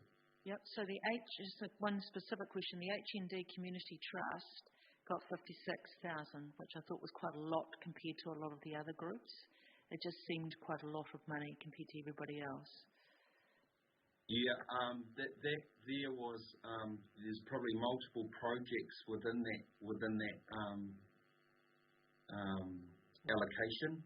It was a group that we'd also worked with as part of the Roslyn project, so we were able to leverage off the city work that we did to support a community group that was doing some quite fantastic stuff for its community there. So whilst high, there were some really positive outcomes to come out of that. And in fact, there's a YouTube clip I should have included within the context of this. That probably would have been good to share. Thank you, Brad, for your answers. Thank you. Thank you. Thanks, Mr. Chair. Councillor Barrett. Thank you, Mr. Chair, and thanks, Brad, and good to see you, Victor, as well. Appreciate the presentation. Couple questions, some of which are near themes that we've touched on already, but really appreciated the brief presentation, sort of sharing some of the highlights of the last year. But when I was reading through the sort of covering report here from our officers, there's a number of sort of partially met type cases. And just wanted to know, I guess, from firstly, were those sort of expected? I mean, did you get a surprise when that came out, or did you sort of realize that things were sort of sitting in that space?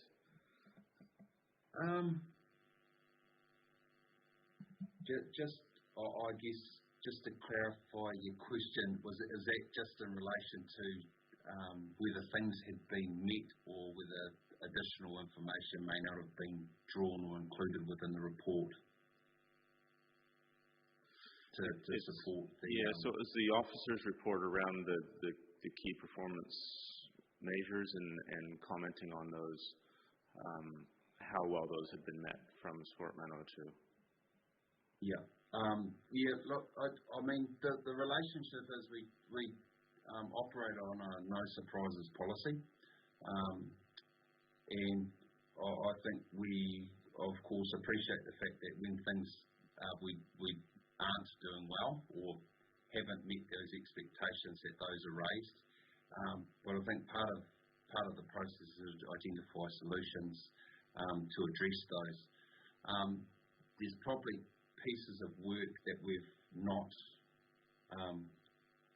brought into the picture. And I guess that's transitioning from the widget counting, as I've mentioned before, to being more prudent around the analysis and then providing the information to support how we're achieving on council's goals and visions. I'd like to think that as part of the maturity process, we're going to get better at being able to tell the story. Sometimes it's about having a really good writer. But I think it probably, Councillor Johnson said something earlier around the number of different activities, and oftentimes when you're trying to feed in, you lose sight of the real important parts. And I suppose that's where we've got to get better, but that might mean that we need to agree that maybe some things potentially we need to drop, and we need to focus on areas that are relevant in the eyes of the council. Great, thanks, Brad. I take it from that answer that it wasn't a surprise to you, because, as you said, there's no surprise basis. So I suppose the follow-up question sort of in terms of Sport Manawatu's perspective. You've given us some commentary on that already, but I suppose I'm just wanting to really get a sort of concise clarification whether you feel that sort of the assessment that we're seeing in this report is a fair assessment. Would you characterize it as a fair assessment of sort of where things sit? I do. I guess part of it's just trying to work on transparency.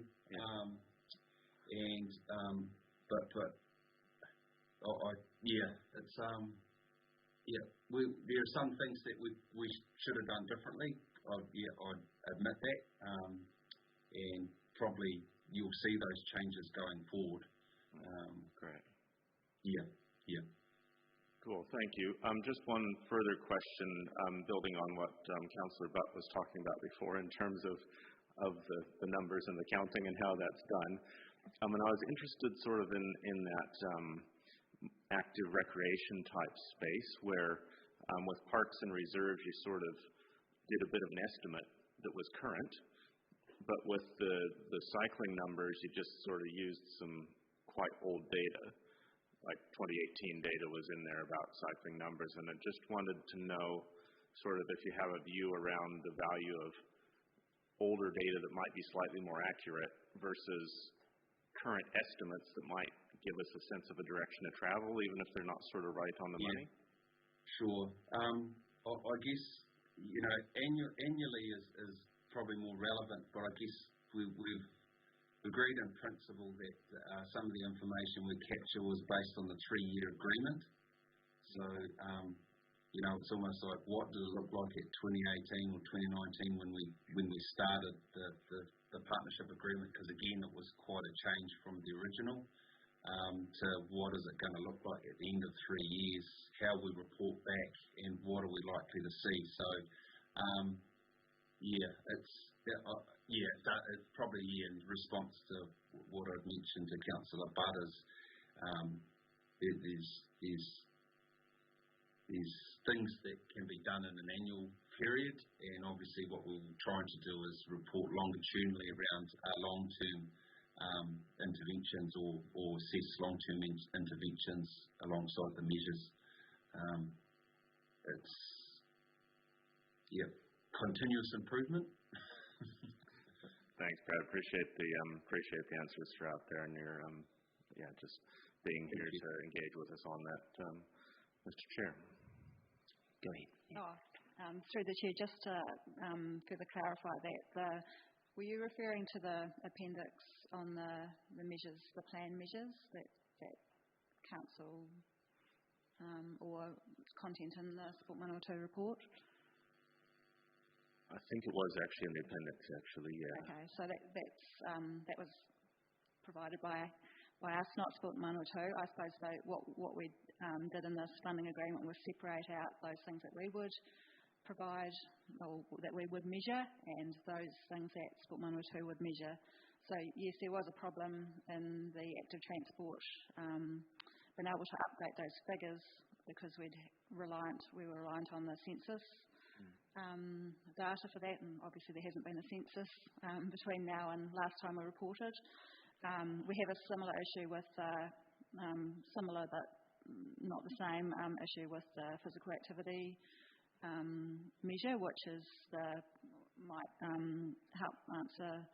There are different ways of measuring physical activity. The one that we use for our city dashboards and our plan measurements is the activity over 7 days and a percentage of that. So again, we're reliant on Active New Zealand survey information for that, which has been disrupted because of COVID. It's also quite difficult to get Palmerston North City data. Sport New Zealand report on the RST boundary, which is made up of the 4 territorial authorities. So we have previously been able to get Sport Manawatu to do some finding of that data for the city. So yeah, some of the information we weren't able to update, unfortunately, for this reporting period. Thanks, Emery. I appreciate that. And if I might briefly follow up then more from a council lens. we have invested in some hardware like on Harakatahi, and I know there's some money in the long-term plan about getting some more hardware for actually measuring cycling activity in the city. So I guess looking to the future, is there a prospect that we could get into something that is using some hard numbers and maybe sort of blending that with some of the survey results to give us a broader picture of what's happening?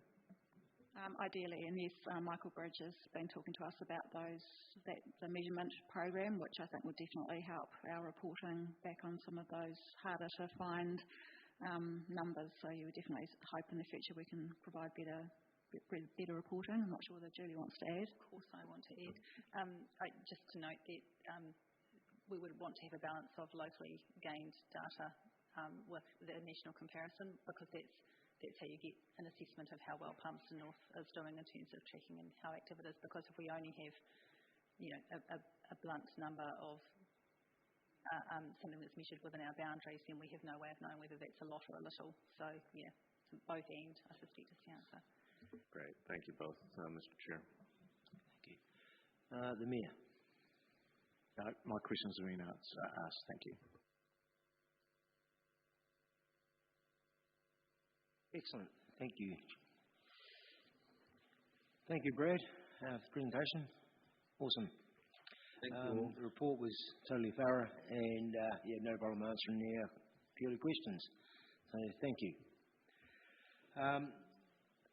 The recommendations before us are the report titled Sports Manawatu Annual Report 2021, presented to the Play, Recreation and Sports Committee on the 20th of October 2021, be received for information. I'll move that, seconded by Councillor Hancock. Any comment, councillors? Councillor Johnson. Yeah, so just to make some brief comments to follow up from my questions to Brad, I think it's becoming clearer through this reporting that we have a very long list of requirements for Sport Manawatu in our funding agreement, which they are attempting in good faith to meet. But my impression is that the effort is having to be spread thinly throughout all of them, and I think that that's what we sort of heard from Brad, really.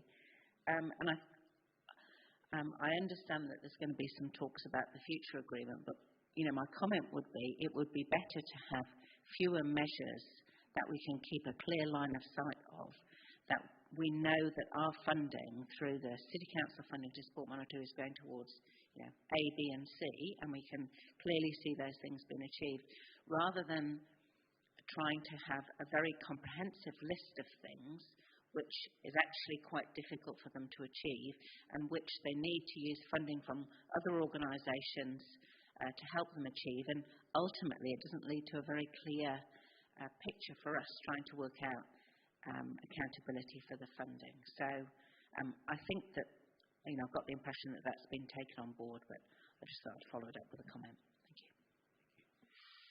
The Mayor. Thank you, Mr. Chair. Like Councillor Johnson, I look at the 17 things we ask them to do or be measured against, and look, I still think there's real value there. This is a relatively small organisation, but with a massive impact for us. If you include parks and reserves and our spend in the city, it is large, but the impact is pretty large too. Not only physically, but culturally and socially, economically, but actually the vibrance. If you haven't got sport, play and recreation, then it's a pretty sad life. But I just want to acknowledge the team at Sport Manawatu, to Trevor and the others. It's great to have seen in COVID that active recreation pathways, cycleways, absolutely started to come into their own. And let's hope that continues. And it does seem to be, I think we've got a gut feel that it is continuing. Traditional sports has come back. That's my area that I sort of played in, and it's great to see our numbers improving there, because joining clubs, being active, I think is really good for society. But also, it really is working around that most active city or community in New Zealand. So Just want to acknowledge the volunteer aspect as well of Shane Harris, who was just more recently board chair and is retired after over a decade. So, thanks to everybody involved. Good report. Thank you. Councillor Barrett. Thank you, Mr. Chair. Just to report in this, or a comment in the same vein around the, the reporting guidelines and performance indicators and where we go from here. And I'm all up for a discussion about how we can make sure that they do give us line of sight and clarity. But I think that needs to be tempered with a recognition that it is a very diverse community that's being served and a very diverse organization. You think about play and everything that happens in that space. You think about recreation and everything that happens in that space. You think about sport. There's a lot going on there, and I think that it is good to have the reporting structured in a way that we get good visibility across that. And so while I, again, welcome continual improvement of how those agreements are structured, I would lean towards an agreement that is comprehensive in terms of the picture that we get back, that we can then communicate through to our constituents and ratepayers to understand what that organization is delivering for the community. Thank you. Thank you. I too just like to agree with the comments that have been said that Sports Manawatu did a great job, especially I think the area in Roslyn where they're working there and working with other communities that are working in those areas to develop active communities. I think it's a work that's been really well done. So thanks to them. I'll ask you to vote, please, councillors.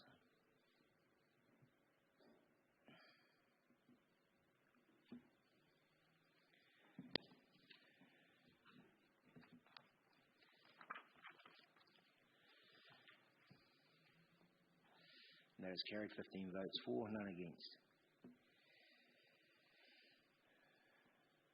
Item number 9 on the agenda.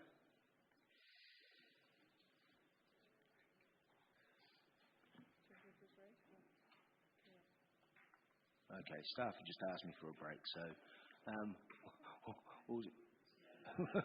Yep, councillors agree. So we'll take a break and back at 20 past 3. I was trying to get finished. I totally missed time, sorry.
Welcome back, councillors.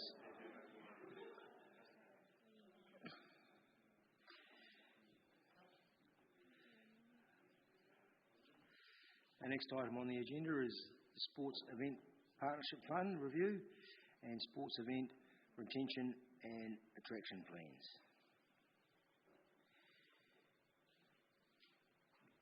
Julie, you're back again. Last one. Happy to take this report as read. We've brought this back to the Play, Rec and Sport Committee really just because it was this committee that agreed to the reallocation of the funding for Sport Manawatu to commission this work. So the report has now been completed for Sport Manawatu, and the recommendations are in the process of being considered by Sport Manawatu and staff. Happy to answer questions though. Councillors, any questions? Councillor Butt. Thank you, Mr. Chair. Thank you, Julie, once again. My question is actually from the third bearing, the people who wrote the report, but I guess you might have given them some instructions. I was wondering why they have quoted a few city councils in regards to interviewing people and then putting some data in or their thoughts. What's the point in considering only Hastings and Porirua and Christchurch? Why not Auckland, Wellington and those? Is there a correlation between these city councils and Promise to North? It's on page 3 of the report. I'm not able to answer that in detail. I mean, I would suggest looking at the summary of the methodology there. That's just a list of people that were directly approached. It doesn't mean that it doesn't take into account a broader consideration of councils. So that is really a thank you list for the people that were interviewed. It doesn't mean that broader information hasn't been included in the report. But I'm happy to follow that up and provide some further information back to you if that's helpful. Okay. Thank you. Thank you, Mr. Chair. Councillor Johnson. Thanks, Mr. Chair. Thanks, Julie and Emery. So my question is on page 133 of our agenda, which is page 5 of the third bearing report, under recommendations. Under B, they've said that there needs to be a clearer split in the fund between high-value sports events and those of less priority. And my reading of their report is that high value in this sense is about high economic return, and that's what's driving their thinking in this. But when they're talking about those of less priority, is that only with the economic lens on them?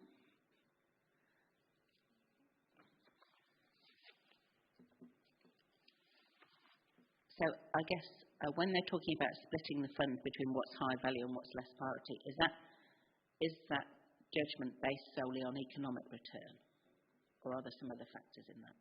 I think it is largely pointed at separation of events, because there's a variety of events funded through the fund, some which have more of a link to the Goal 1 economic benefit drivers, and some, I suppose, more participation, community type events. So it is, I suppose, a tension within the fund that you have multiple or different priorities. So I think they're just highlighting that there seems to be more emphasis placed on funding events that derive an economic benefit.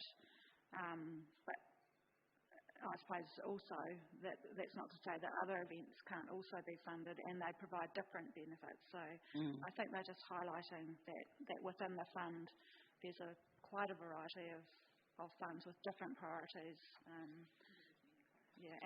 Obviously that recommendation, I suppose, provides staff with some impetus to relook at those priorities and then work out if that's the best approach for that fund to keep operating with multiple priorities.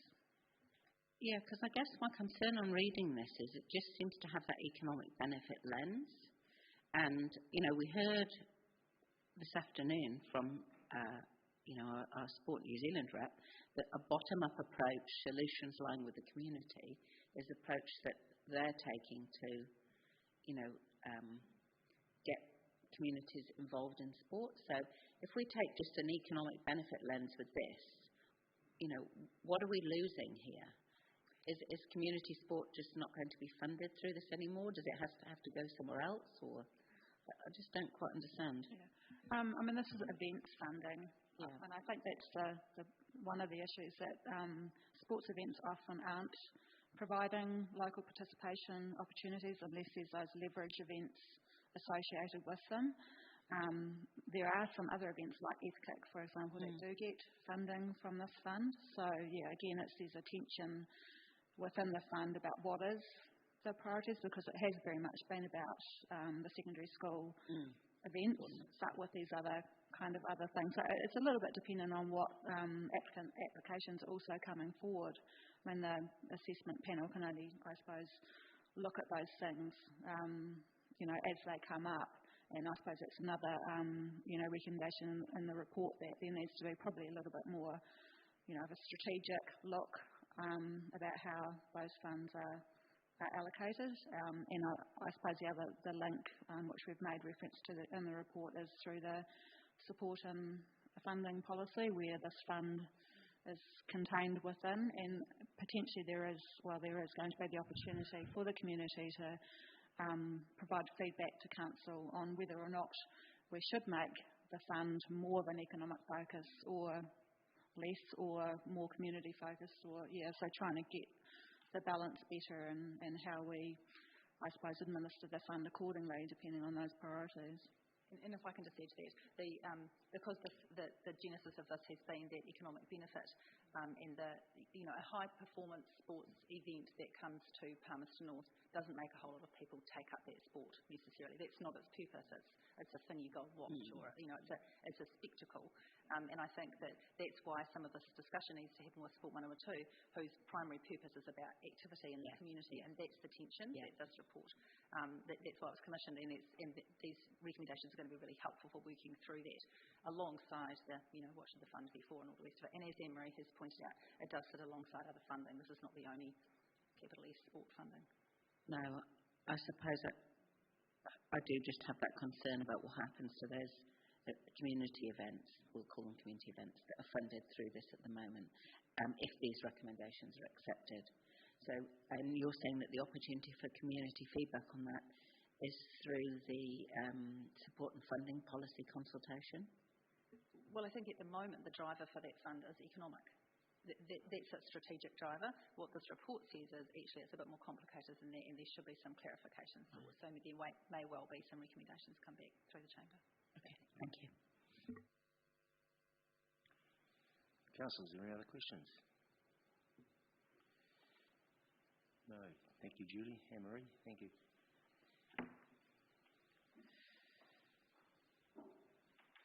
The recommendations before us are the report titled Sports Event Partnership Fund Review and Sports Event Retention and Attraction Plans included in the Sports Event Partnership Fund Review, prepared Sport Manawatu, June 2021 by Third Bearing Limited, presented to the Play, Recreation and Sports Committee on the 20th of October 2021, be received for information. I'll look to move that. Seconded by Councillor Hapera. Any comments, councillors?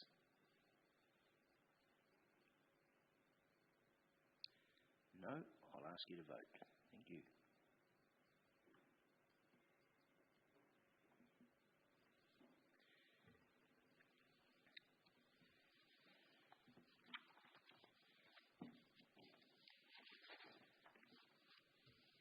Brings us to the final item on the agenda.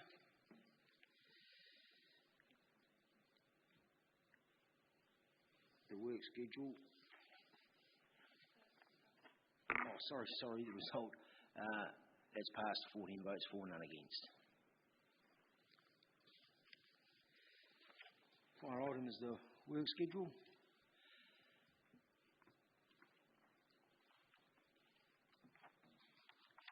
Does anybody have anything they want to? Councillor Johnson. Thanks, Mr. Chair. Just noticed that the dates are just next year. Have we got any more specifics on that?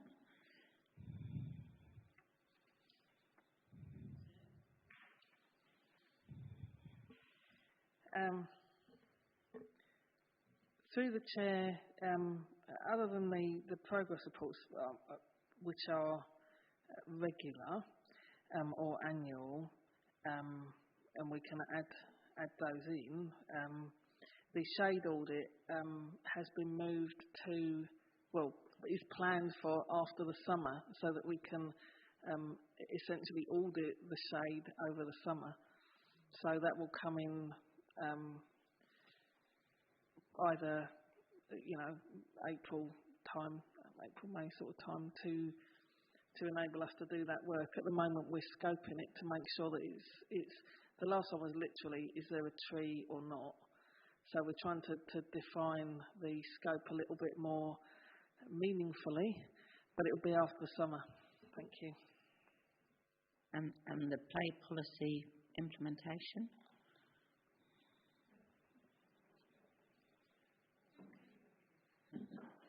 I was finished. I think because there's only a draft agenda at the moment and there's only usually 4 meetings a year, we're just a bit unclear as to when they might be scheduled. So we can probably provide some more detail when it's finalised. And Councillor Barrett, please go on. I just wanted to ask regarding the motion that was passed today for the land opportunity for gym sports. Could we have a date of when we think that could be added? Through the Chair, my assumption is that will be concurrent with the report that is currently being worked on. What date will that be? Mid next year.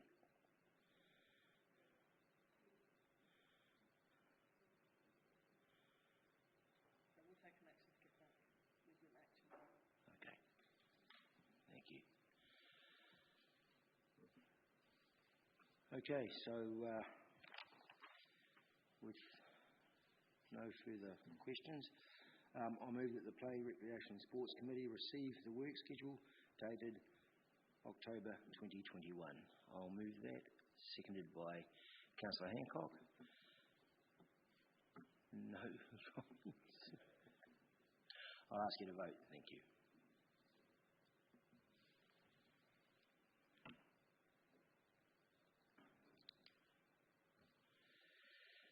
And on that note, I'll thank you all for being here and declare the meeting closed.